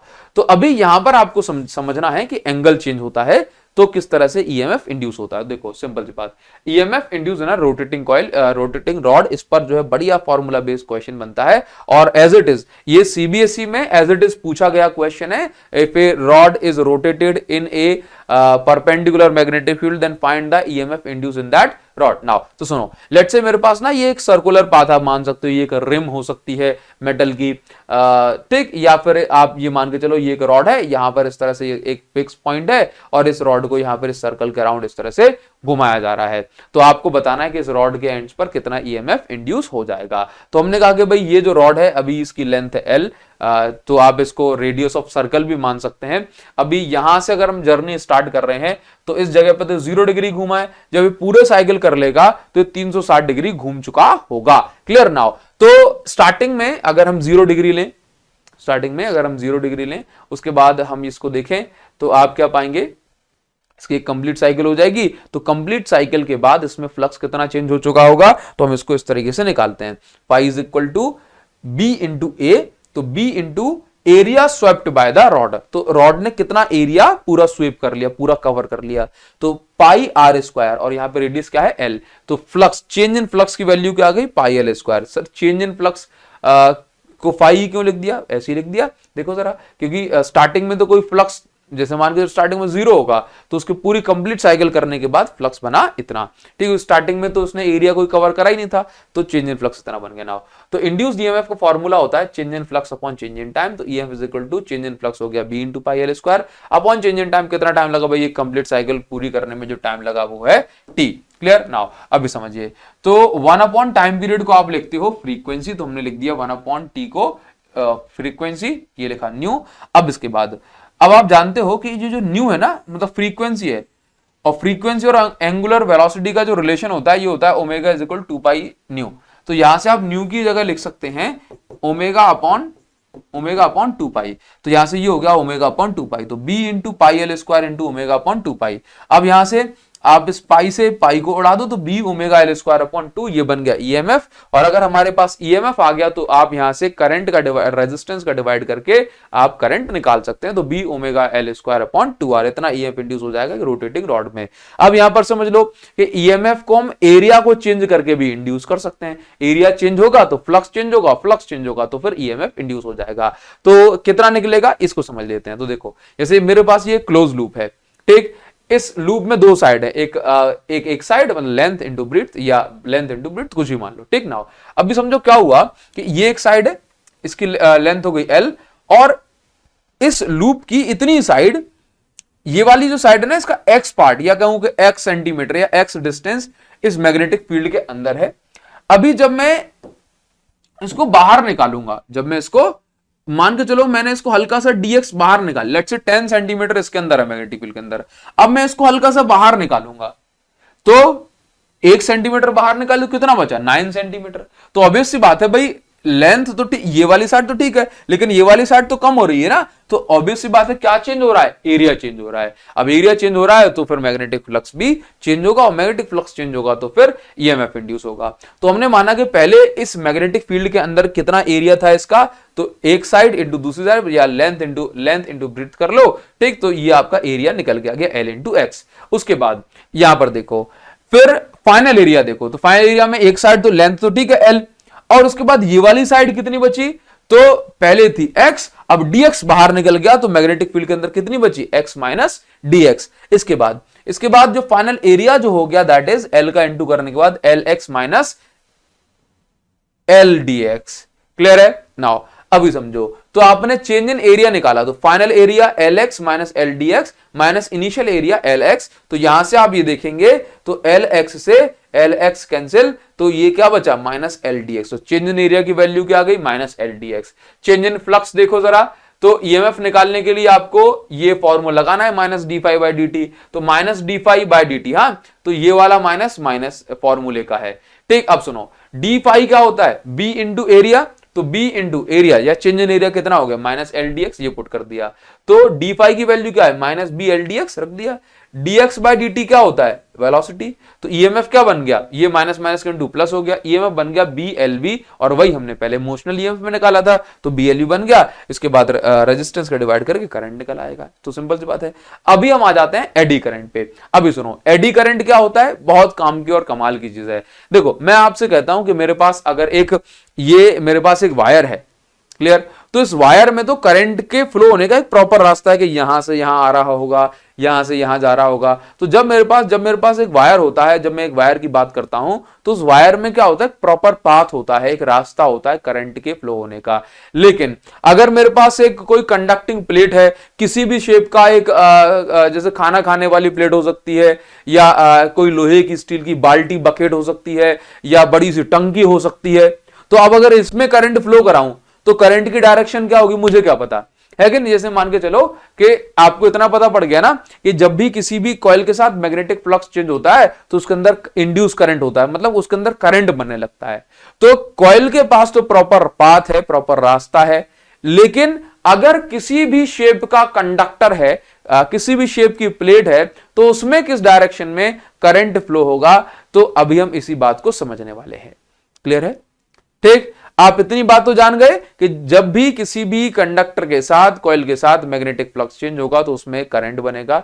अगर जो कंडक्टर वो कॉइल के फॉर्म में है तो उसका एक प्रॉपर पाथ होता है, लेकिन अगर कंडक्टर किसी भी शेप का है अदर देन कॉइल, तो उसके अंदर जो करंट फ्लो होता है, उसके अंदर जो इंड्यूस करंट बनता है वो करंट एडीज के फॉर्म में बनता है। बेसिकली एडीज क्या होती है, जैसे पानी में जो भंवर बनता है गोल गोल, उस फॉर्म में किसी भी शेप की किसी भी कंडक्टर में करंट बनता है। ऐसे करंट को हम बोलते हैं एडी करंट। एग्जांपल के तौर पे मैं आपको बताता हूं तो क्या समझे, एडी करंट वो करंट है जो मैग्नेटिक फ्लक्स के चेंज होने से कॉइल के अलावा जिस भी तरह के कंडक्टर होते हैं उसमें बनता है। अब इसको कहां नोटिस करा गया, कहां देखा गया एक्सपेरिमेंटली, क्या हम इसको देख सकते हैं, आंसर है हाँ हम इसको देख सकते हैं। जैसे कि मान के चलो ये हमारे पास मैग्नेटिक पोल है, सबसे पहले मैंने क्या किया कि नॉर्मली, मैग्नेट की पोल की बात नहीं कर रहे हैं, नॉर्मली मैंने क्या करा कि इसको मैंने ऑसिलेट कराया, और मैंने देखा कि भाई इस तरह से ऑसिलेट कराया और ये 100 ऑसिलेशन करने के बाद ये रुक जाती है,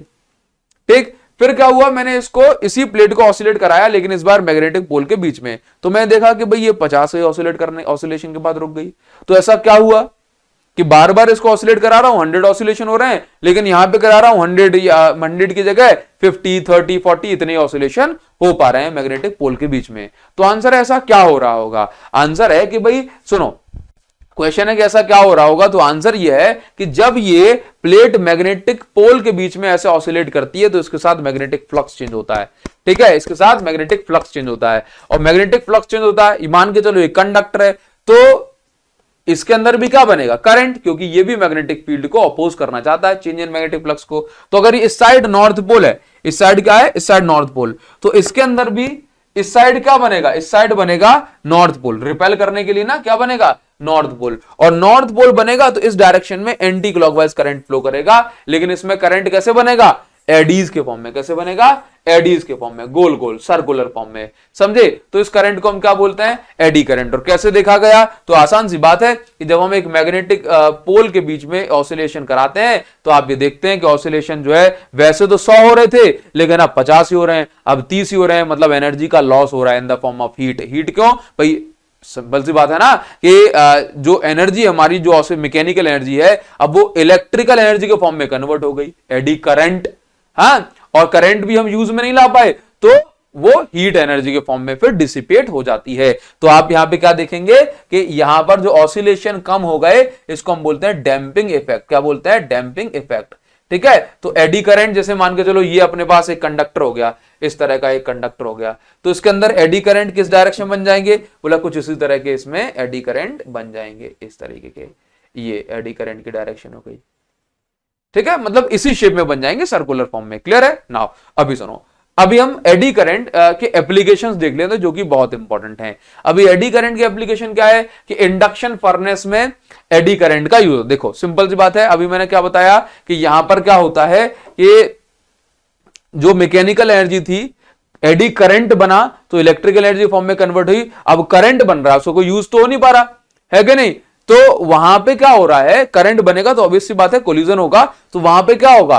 वही जो एनर्जी है वो हीट एनर्जी के फॉर्म में डिसिपेट हो रही है, हीट एनर्जी के फॉर्म में वेस्ट हो रही है। अभी हम जानते हैं कि साइंटिस्ट काम क्या करते हैं भाई, जो भी वेस्ट है ना उसको अच्छे काम में यूज कर लो, हीट जो है उसको अच्छे काम में यूज कर लो तो वो वेस्ट नहीं कहलाएगी। तो अभी क्या होता है? इंडक्शन फर्नेस में एडी करंट का बहुत यूज होता है। आपने सुना होगा बड़ी बड़ी इंडस्ट्रीज में जो मेटल का स्क्रैप है, मेटल का जो कचरा है वो बहुत जो है बचता है। जैसे मान के चलो नट बोल्ट बन रहे हैं कहीं पे, तो ग्रुप्स बनाने हैं, चूड़ियां बनानी है, तो वो बाकी की जो छाल बचेगी मेटल की उसका क्या होगा? तो उसको पिघलाया जाता है, उसको पिघलाने के लिए एडी करंट का यूज कर सकते हैं। तो अभी क्या है कि इसके अंदर जो है ना बहुत सारा मेटल स्क्रैप पड़ा हुआ है, तो और ये एक मेटल स्क्रैप है, और ये हमारे पास एक कंटेनर है जिसमें हम इसको पिघलाएंगे, लेकिन इस बाहर वाले का जो मेल्टिंग पॉइंट होगा ये थोड़ा सा ज्यादा होगा। कैसा होगा? ज्यादा होगा, सो दैट क्या हो जाए भाई, ये बाहर वाला खुद ना पिघल जाए। तो क्या करा, इसके चारों ओर इस तरह से स्प्रिंग वगैरह लगा देते हैं जिसमें करंट फ्लो होता है, ऑल्टरनेटिंग करंट। तो क्या होता है कि करंट फ्लो होगा तो उसके साथ मैग्नेटिक फ्लक्स कनेक्ट होगा, चेंज होगा, तो क्या होगा? इसके अंदर बनेंगे एडी करंट। और एडी करंट से क्या होता है भाई? एनर्जी का लॉस होगा और इसके अंदर होगी हीटिंग, और हीटिंग होगी तो क्या होगा? हीटिंग होने से ये अंदर वाला जो मेटल है वो पिघल जाएगा, क्योंकि बाहर वाला मेटल हम ऐसा लेते हैं जिसका मेल्टिंग पॉइंट अंदर वाले से हाई होता है, वो नहीं पिघलता, लेकिन अंदर वाला मेटल स्क्रैप पिघल जाता है। उसको अपन बोलते हैं इंडक्शन फर्नेस। क्लियर है? नाउ आगे समझे। देखिए, इन प्रोड्यूसिंग डैंपिंग इफेक्ट, तो अगर आपको किसी भी तरह के ऑसिलेशन को रोकना है तो वहां पर आप क्या करते हैं? एडी करंट प्रोड्यूस करा देते हैं। जैसे कि मैं आपको बताऊं गैल्वेनोमीटर में, ठीक है, गैल्वेनोमीटर में क्या होता है ना, गैल्वेनोमीटर में इसको आप लिख भी सकते हैं to make dead beat galvanometer. Galvanometer में आप समझते हो कि गैल्वेनोमीटर का कांटा ऐसे ऐसे हिलता रहता है, तो अपन चाहते हैं गैल्वेनोमीटर या इस तरह के जो डिवाइस होते हैं उनका कांटा जल्दी से आगे जीरो पे आ जाए, बार बार ऐसे ऑसिलेट ना करे, जब रीडिंग दिखा दी बोला जीरो पे आ जाओ, तो उसको अपन बोलते हैं डेड बीट गैल्वेनोमीटर। क्या बोलते हैं? डेड बीट, मतलब ऑसिलेशन को जल्दी से डेड कर देना, उसको बोलते हैं डेड बीट गैल्वेनोमीटर।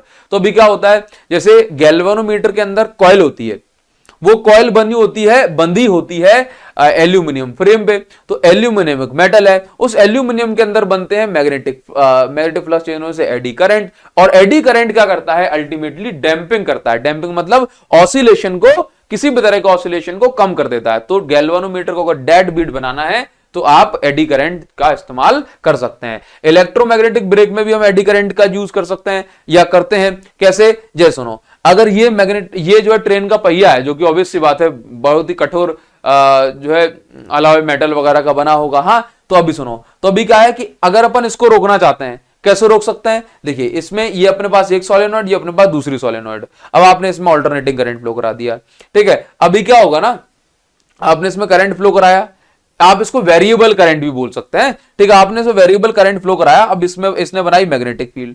तो इसके मैग्नेटिक फील्ड बनने से क्या होगा, यहां पर मैग्नेटिक फ्लक्स चेंज होगा। मैग्नेटिक फ्लक्स चेंज होगा तो इसके अंदर क्या बनेंगे, इसके अंदर बनेंगे एडी करंट। और एडी करंट बनेंगे तो एडी करंट क्या करता है, मोशन को अपोज करता है। मोशन को अपोज करता है तो ये जो पहिया जो होगा, व्हील जो होगा, वो रुक जाएगा। क्लियर है? तो ये एडी करंट के एप्लीकेशंस हो गए। लॉसेस तो आपको पता ही है भाई, एनर्जी का लॉस हो रहा है तो भाई ये लॉसेस हो जाएंगे। अगर आप एडी करंट को कम करना चाहते हैं तो कैसे करेंगे? बड़ी सिंपल सी बात है कि देखो, एडी करंट है, एडी क्या है, एडी करंट है। करंट को कम करना है तो रेजिस्टेंस को बढ़ा दो। और रेजिस्टेंस देखिए जरा, resistance is inversely proportional to area, हमें पढ़ा है। तो हम क्या करें, एडी करंट को अगर आप कम करना चाहते हो तो रेजिस्टेंस को बढ़ा दो। और रेजिस्टेंस कैसे बढ़ेगा, जब एरिया कम हो जाएगा। तो कोई भी कंडक्टिंग प्लेट है उसका आप एरिया कम कर दो, चाहे उसमें होल्स कर दो या उसमें स्लॉट्स बना दो, खांचे बना दो, ठीक है। तो आप इस तरह से एडी करंट को कम कर सकते हैं। दूसरा, लैमिनेटेड कोर का इस्तेमाल करो। जैसे मान के चलो कि मेरे पास एक बुक है इस तरह से, या एक पूरा आयरन का पीस है। अभी क्या होगा ना कि आप इसको शीट के फॉर्म में, पतली पतली प्लेट्स के फॉर्म में यूज करो, ताकि क्या होगा, और बीच में वार्निशिंग कर दो, ताकि क्या होगा कि भाई जो करंट है यहां से यहां तक पहुंचे तो उसको थोड़ी सी रुकावट का, रेजिस्टेंस का सामना करना पड़े। ऐसा नहीं, एक ही बुक होगी, एक ही मेटल होगा तो आराम से करंट जो है ज्यादा हीटिंग कर पाएगा, ठीक। तो आप क्या करें, लेमिनेटेड कोर का इस्तेमाल करें। लेमिनेट मतलब एक कोर, एक मेटल, एक पीस, उसके पतले पतले चिप्स के फॉर्म में यूज करें तो क्या होगा, रेजिस्टेंस उन चिप्स के बीच में बढ़ जाएगी, जिससे एडी करंट हो जाएगा कम। समझ में आया? अभी हम आ जाते हैं हमारा next topic, that is self induction. भैया अब ये सेल्फ इंडक्शन क्या होता है, तो बड़ी सिंपल, सेल्फ मतलब खुद के अंदर, इंडक्शन मतलब समझते ही हो, है कि नहीं? सुनो जरा, सेल्फ इंडक्शन का मतलब है खुद की ही मैग्नेटिक फील्ड से खुद के अंदर एक करंट पैदा हो जाए, उसको हम बोलते हैं सेल्फ इंडक्शन। बात को ध्यान समझना। देखो क्या होता है कि मान के चलो मेरे पास एक सोलेनॉइड है, क्या है, एकदम आसान भाषा में समझाऊंगा, आपको सब कुछ समझ आएगा। मान के चलो कि मेरे पास ये एक सोलेनॉइड है, सोलेनॉइड है। अभी क्या हुआ, मैंने सोलेनॉइड को यहां पर जो है मैंने एक की लगा के रखी हुई है, ठीक। अभी इसमें करंट जीरो है, ऑब्वियस सी बात है। अभी मैंने क्या, की को टैप किया, ठीक, मतलब की मैंने इससे ऐसे कनेक्ट कर दी। अभी बताओ, अभी करंट फ्लो होना स्टार्ट होगा। अभी करंट फ्लो होना स्टार्ट होगा तो आप ये देखिए कि करंट, जैसे मान के चलो इस सर्किट में ना, मान के चलो करंट फ्लो होना 10 एम्पियर। तो ऑब्वियस सी बात है भाई, 10 एम्पियर अचानक से थोड़ा ना, हवा में 10 एम्पियर तो थोड़ा ना पैदा हो जाए करंट। करंट पहले जीरो होगा, फिर 1 2 3 4 5 6 7 8 9 10, बढ़ते बढ़ते 10 तक पहुंचेगा। चाहे ये बहुत जल्दी बढ़ जाए, लेकिन बढ़ते बढ़ते 10 तक पहुंचेगा। तो इसका मतलब ये स्टार्टिंग में करंट हो रहा है इंक्रीज। स्टार्टिंग में करंट क्या हो रहा है, करंट इंक्रीज। तो स्टार्टिंग में करंट इंक्रीज हो रहा है तो इंक्रीजिंग मैग्नेटिक फील्ड बनेगी। पॉइंट है, स्टार्टिंग में इस कंडक्टर के अंदर या इस सर्किट के अंदर करंट इंक्रीज हो रहा है तो करंट से बनती है मैग्नेटिक फील्ड, तो इंक्रीजिंग मैग्नेटिक फील्ड बनेगी। भले ही मिली सेकेंड के लिए क्यों ना बने, बहुत बहुत छोटे से टाइम के लिए क्यों ना बने, लेकिन बनेगी तो ऐसा ही। करंट इंक्रीज हो रहा है स्टार्टिंग में 0 to 10 तो इंक्रीजिंग मैग्नेटिक फील्ड बनेगी। अब इंक्रीजिंग मैग्नेटिक फील्ड बनी, करंट एक बार में तो पूरे जो है टर्न्स में चला नहीं जाएगा, इसमें भी। तो क्या होता है, पहले करंट पहुंचा पहले वाले टर्न में, किसमें पहुंचा, पहले वाले टर्न में, लेट से इसमें पहुंचा। अब क्या हुआ कि इसमें करंट, पहले वाले टर्न में करंट पहुंचा। सुनना जरा बहुत ध्यान से, ये मेरी फिंगर है, इसको आप सोलेनॉइड का पहला टर्न मानो। इसमें करंट पहुंचा, क्योंकि करंट की वैल्यू इंक्रीज हो रही है। तो अभी क्या हो रहा है कि भाई ये बनाएगा मैग्नेट, देखो इसमें करंट पहुंचा तो ये बनाएगा, पहला वाला टर्न बनाएगा मैग्नेटिक फील्ड ऐसे। अब पहले वाले टर्न की जो मैग्नेटिक फील्ड है, पहले वाले टर्न की मैग्नेटिक फील्ड ये दूसरे वाले टर्न से जरूर टकराएगी।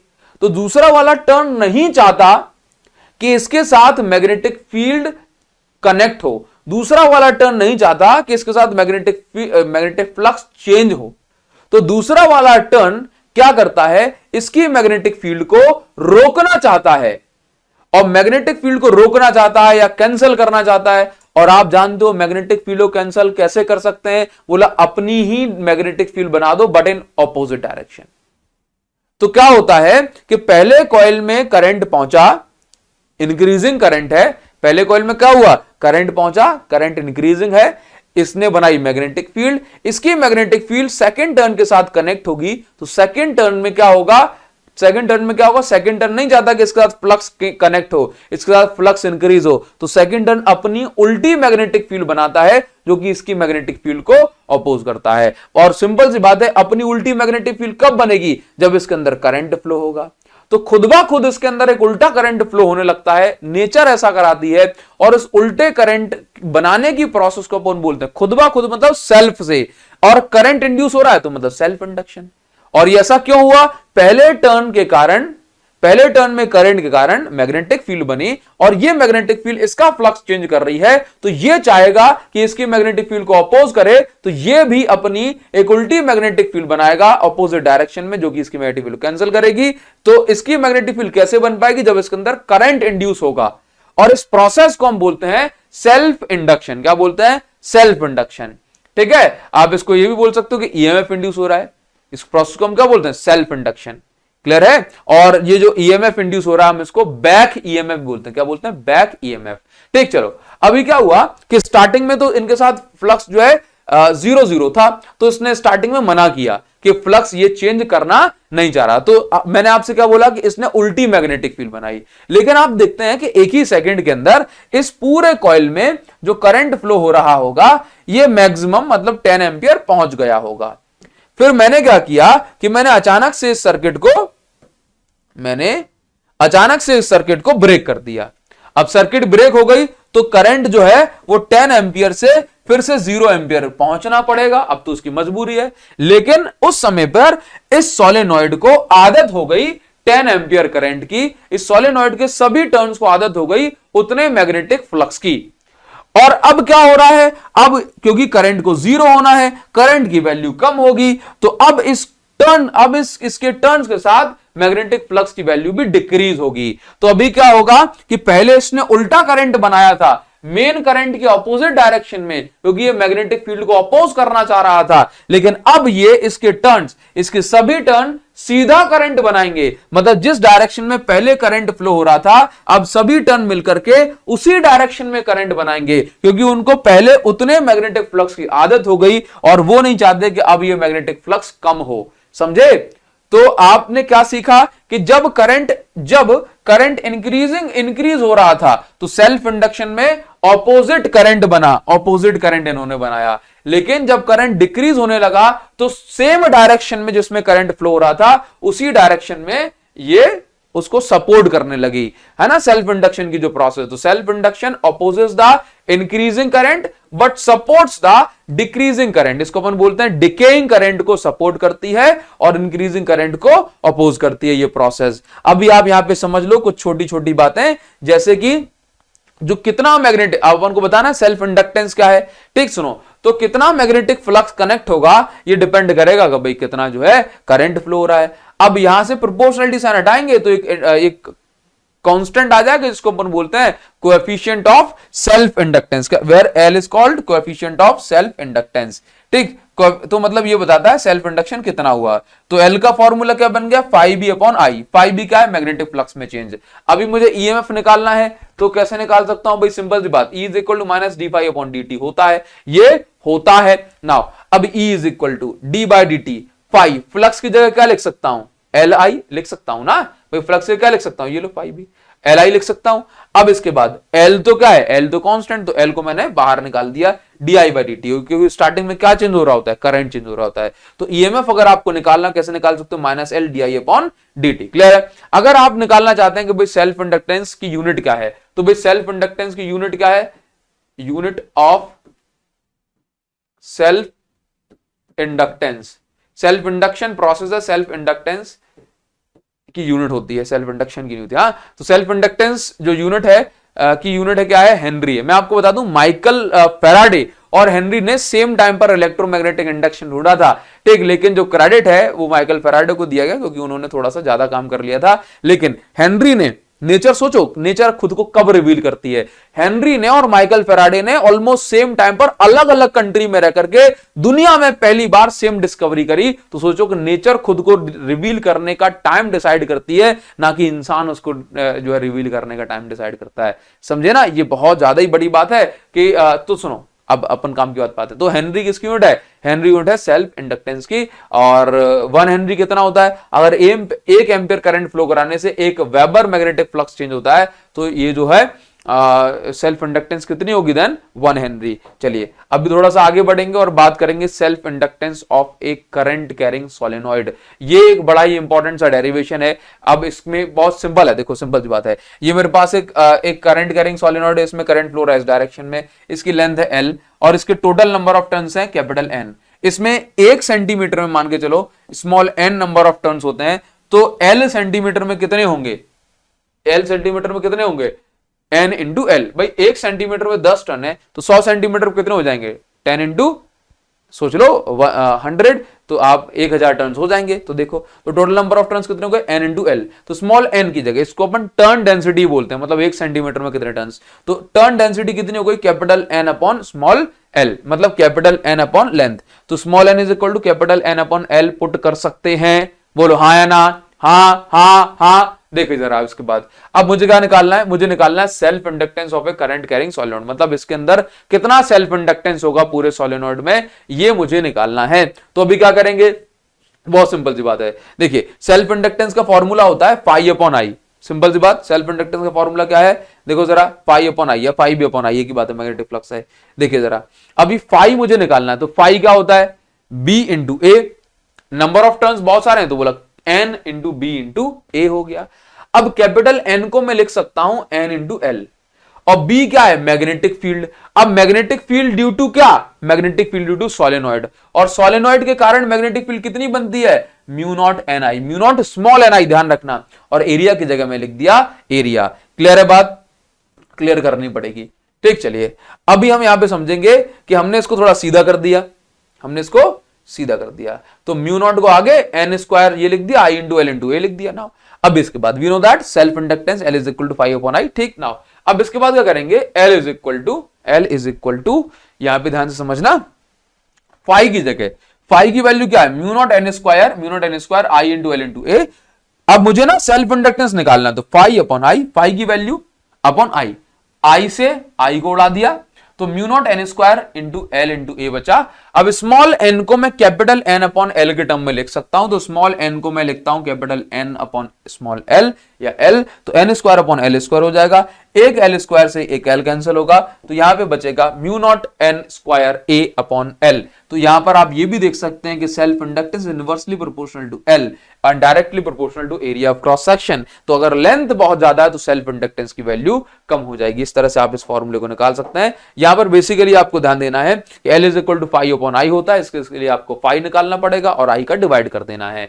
नाउ नेक्स्ट हमारे पास यहां पर जो सवाल आता है, यह सवाल होता है कि हमें यहां पर म्यूचुअल इंडक्शन को समझना है। देखिए अभी आपने क्या समझा कि जब एक सोलेनॉइड के एक टर्न में करंट बढ़ रहा होता है, मतलब फ्लक्स चेंज हो रहा होता है, तो उस फ्लक्स को अपोज करने के लिए दूसरे टर्न में ऑपोजिट डायरेक्शन में एक करंट बनता है कि नहीं, ऐसा होता है, जिसको अपन बोलते हैं इंड्यूस करंट। प्रोसेस को हम बोलते हैं सेल्फ इंडक्शन। तो सेल्फ इंडक्शन में क्या होता है कि खुद के ही सोलेनॉइड के अंदर जो करंट होता है उसको अपोज करने के लिए बनता है करंट, दूसरा जो इंड्यूस करंट जो होता है, इस प्रोसेस को अपन सेल्फ इंडक्शन बोलते हैं। लेकिन म्यूचुअल इंडक्शन में क्या होता है, देखो सेल्फ इंडक्शन में खुद की सोलेनॉइड के करंट के कारण खुद के अंदर एक उल्टा करंट बनता है। म्यूचुअल इंडक्शन में क्या होता है कि जब दूसरे सोलेनॉइड में करंट या दूसरे सोलेनॉइड या दूसरे कॉइल में जो करंट फ्लो हो रहा होता है उसकी मैग्नेटिक फील्ड बन के जब किसी और सोलेनॉइड के साथ या किसी और कॉइल के साथ कनेक्ट होती है, तो उस दूसरे वाले के अंदर जो करंट बनता है उस प्रोसेस को हम बोलते हैं म्यूचुअल इंडक्शन। मैं आपको एक बार और समझाता हूं। जैसे मेरे पास दो पड़ोसी में ये जो है सोलेनॉइड रखी हुई है, कॉइल भी हो सकती है, कोई फर्क नहीं पड़ता। तो जब इस सोलेनॉइड में करंट फ्लो होगा तो इसकी मैग्नेटिक फील्ड बनेगी, इसकी मैग्नेटिक फील्ड बनेगी। अभी क्या होगा, इसकी मैग्नेटिक फील्ड जब इसके साथ कनेक्ट होगी तो इसका मैग्नेटिक फ्लक्स चेंज होगा। अब इसका मैग्नेटिक फ्लक्स चेंज होगा तो इसके अंदर भी क्या बनेगा, एक करंट, और ये करंट इसकी मैग्नेटिक फील्ड को कैंसिल करना चाहेगा। बात समझ में आई? तो इस प्रोसेस को हम बोलते हैं म्यूचुअल इंडक्शन। म्यूचुअल इंडक्शन में क्या होता है, किसी और के करंट किसी और की मैग्नेटिक फील्ड को अपोज करने के लिए यहां पर अपने अंदर जो करंट बनता है उसको हम बोलते हैं, उस प्रोसेस को हम बोलते हैं म्यूचुअल इंडक्शन। क्लियर? तो समझो जरा, तो समझो, जैसे ये अपने पास ये पहली वाली ये सोलेनॉइड हो गई और ये दूसरी वाली, ये मैंने सब कुछ लिख के रखा है, आप इसको एक बार ध्यान से पढ़ लेना क्या लिखा हुआ है, उस पर अपन डिस्कशन नहीं करेंगे। तो देखो, तो सेकंड वाले सोलेनॉइड में कितना फ्लक्स कनेक्ट होगा ये किस पे डिपेंड करेगा कि पहले वाले में करंट कितना फ्लो हो रहा था। तो φ2 is directly proportional to I1, मतलब सेकंड वाले में जो करंट फ्लो हो रहा था ये आपका सेकंड वाले में, फर्स्ट वाले में जो करंट फ्लो हो रहा था ये डिसाइड करेगा कि सेकंड के साथ फ्लक्स कितना कनेक्ट होने वाला है। तो φ2 is directly proportional to I। इसके बाद φ2 ये प्रोपोर्शनलिटी साइन हटेगा तो यहां पर एक कांस्टेंट आ जाएगा जिसको अपन बोलेंगे mutual inductance, coefficient of mutual inductance. तो m इज इक्वल टू क्या हो गया, φ2 अपॉन I। m क्या है, m यहां पर है कोएफिशिएंट ऑफ म्यूचुअल इंडक्शन। अच्छा यहां पर समझो आप, कोएफिशिएंट ऑफ म्यूचुअल इंडक्टेंस बोल सकते हो आप, म्यूचुअल इंडक्टेंस। अब यहां पर आप समझो एक छोटी सी बात है जो कि काफी समझने लायक है, कि समझने की कोशिश करो जरा। देखो म्यूचुअल इंडक्टेंस अगर मुझे निकालना है ना, म्यूचुअल इंडक्टेंस, तो मैंने क्या देखा कि करंट किसी और का और फ्लक्स किसी और के साथ लिंक हो रहा है, समझे? चलिए, तो यहां पर ना एक आखिरी सवाल है, mutual inductance of two long solenoid. अब यहां पे समझना, अगर दो लॉन्ग कोएक्सियल सोलेनॉइड है हमारे पास, इस तरह का डेरिवेशन एनसीईआरटी में भी है कि अगर हमारे पास दो कोएक्सियल सोलेनॉइड है, कोएक्सियल का मतलब है दोनों की एक्सिस कैसी है, सेम, हाँ, एक दूसरे को ये ओवरलैप करें कुछ इस तरीके से, दो कोएक्सियल सोलेनॉइड है, ठीक। अब मान के चलो कि S1 में करंट फ्लो हो रहा है कुछ I1, S2 में करंट फ्लो हो रहा है कुछ I2, ठीक ना। तो हम क्या करते हैं कि हम जो है म्यूचुअल इंडक्टेंस निकालते हैं कि दोनों कॉइल के साथ कितना म्यूचुअल इंडक्शन हो रहा है। तो हमने क्या माना कि भाई S1 में लेट से करंट फ्लो हो रहा होगा I1। क्लियर ना? तो भी सुनो, देखो अभी अगर मुझे निकालना है magnetic field due to solenoid S1, तो पहले क्योंकि सोलेनॉइड है तो सोलेनॉइड के कारण मैग्नेटिक फील्ड कितनी बनेगी, B is equal to mu naught NI। तो B is equal to mu naught NI। तो पहले वाले सोलेनॉइड की मैग्नेटिक फील्ड क्या, B1, तो mu naught N1 into I1। Clear? अच्छा मैं आपको यहां पर बता दूं कि दोनों की length, both solenoids length and area of cross section is taken same. दोनों की लेंथ और एरिया क्रॉस सेक्शन कैसा ले लिया गया, सेम ले लिया गया। तो हम यहां पे L1 L2 या A1 A2 नहीं लिखेंगे, सिंपल L या A लिखेंगे ना। तो पहले वाले सॉलिड के कारण जो है फॉर्मूला होता है B is equal to mu naught NI। तो B1 है तो हमने यहां पे लिख लिया N1 I1, ठीक ना। अब देखिए जरा यहां पे समझना, देखो एक बात बताओ, अगर मेरे साथ, क्योंकि म्यूचुअल इंडक्शन में क्या होता है, किसी और की मैग्नेटिक फील्ड, भैया ये तो समझा रहा हूं मैं, म्यूचुअल इंडक्शन में किसी और की मैग्नेटिक फील्ड मुझसे कनेक्ट होगी और सेल्फ इंडक्शन में मेरी मैग्नेटिक फील्ड मुझसे कनेक्ट होगी। एक बार फिर, म्यूचुअल इंडक्शन में किसी और की मैग्नेटिक फील्ड मुझसे कनेक्ट होगी। तो हमने क्या लिखा कि flux link with solenoid S2। बात समझना, तो फॉर्मूला होता है सोलेनॉइड S2। इस S2 सॉलिड, देखो दोनों एक दूसरे के ऊपर ओवरलैप है ना, तो सोलेनॉइड S2 सोलेनॉइड में ड्यू टू S1 में S1 के कारण कितना फ्लक्स लिंक होगा, तो मैं इसको क्या निकालूंगा, φ21, मतलब flux link with second due to first. तो जरा एक बात बताओ मुझे, ध्यान समझना, मैंने क्या कहा, किसी और की मैग्नेटिक फील्ड के कारण मुझसे कितना फ्लक्स कनेक्ट होगा।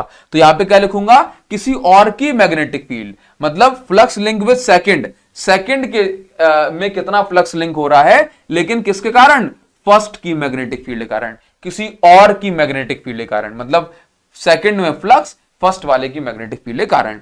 तो ये सब कुछ होगा N2 B1 और यहां पर आप A2 लेते, लेकिन दोनों की जो है एरिया सेम है तो हमने इसको सिंपल A लिया। नंबर ऑफ टर्न्स तो मेरे ही होंगे ना, लेकिन मैग्नेटिक फील्ड किसी और की होगी बस। तो आप N2 को आपने क्या लिखा, N2 इंटू एल लिखते हैं, capital N is equal to small n into L. Now B1 की जगह आपको पता था म्यू नॉट N1 I1 लिखना है और A की जगह A लिख लिया आपने।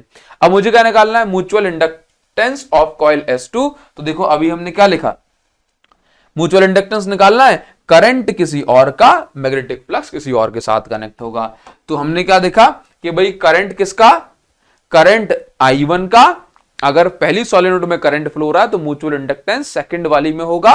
तो हमने क्या लिखा भाई, mutual inductance with second due to first, तो flux link with second due to first upon current of first, मतलब सेकंड का फ्लक्स और करंट फर्स्ट वाले का। तो 521 की वैल्यू अपॉन I1 और आप इसको डिवाइड करेंगे तो आपको ये मिलेगा। सिमिलरली अगर आप फर्स्ट वाले सोलेनॉइड के लिए निकालना चाहते हैं म्यूचुअल इंडक्टेंस सेकंड में करंट फ्लो करा के, तो ये आपको ये मिलेगा। तो आप ये देखेंगे दोनों के लिए जो म्यूचुअल इंडक्टेंस की जो वैल्यू है, म्यूचुअल इंडक्शन की जो वैल्यू है वो दोनों के लिए सेम है। कितनी, mu naught N1 N2 into L into A. Clear है। और क्योंकि M21 और M12 सेम होते हैं तो हम इसी चीज को बोलते हैं रेसिप्रोसिटी थ्योरम। क्या बोलते हैं, रेसिप्रोसिटी थ्योरम। यहां पर मैं आपको एडिशन में एक प्लस पॉइंट जरूर देना चाहूंगा कि हमेशा कोई भी कॉइल जो होती है अगर आप उसकी आइडियल कपलिंग करते हैं तो ही 100% मैग्नेटिक फ्लक्स लिंक हो सकता है, अदरवाइज नहीं हो सकता। तो आइडियल कपलिंग के लिए, कपलिंग का मतलब है कपल बना देना, हाँ, एक दोनों को जोड़ देना, चिपका देना, समझे। आइडियल कपलिंग जब होती है तो उस केस में जो कपलिंग कांस्टेंट होता है के, उसकी वैल्यू 1 होती है। और बाकी सारे केस में जैसे मान अब 80% फ्लक्स चेंज हो रहा है, 80% फ्लक्स इसका यहां तक पहुंच रहा है तो 0.8 वहां पर कपलिंग कांस्टेंट होगा। 100% पहुंच रहा है तो 1 होगा। इसको अपन ने क्या बोला, क्या नाम दिया, कपलिंग कांस्टेंट।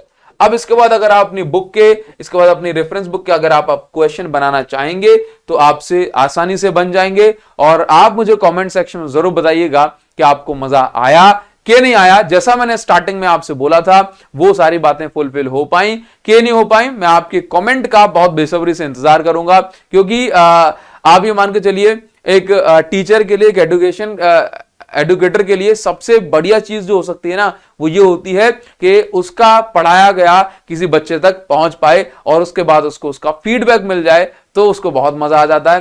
तो अभी टाइम जो है अपने 12 साढ़े 11 बज गए हैं और 12 भी बज जाएंगे कुछ टाइम बाद। तब तक हम आपकी इस पीडीएफ वगैरह को तैयार करके ग्रुप पर सेंड करेंगे वीडियो अपलोड होने के बाद। तो अगर आपने अभी तक टेलीग्राम चैनल, टेलीग्राम ग्रुप को ज्वाइन नहीं करा है तो आप इस चैनल को जरूर से अभी ज्वाइन कर लो, अभिषेक साहू सर फिजिक्स, ठीक है।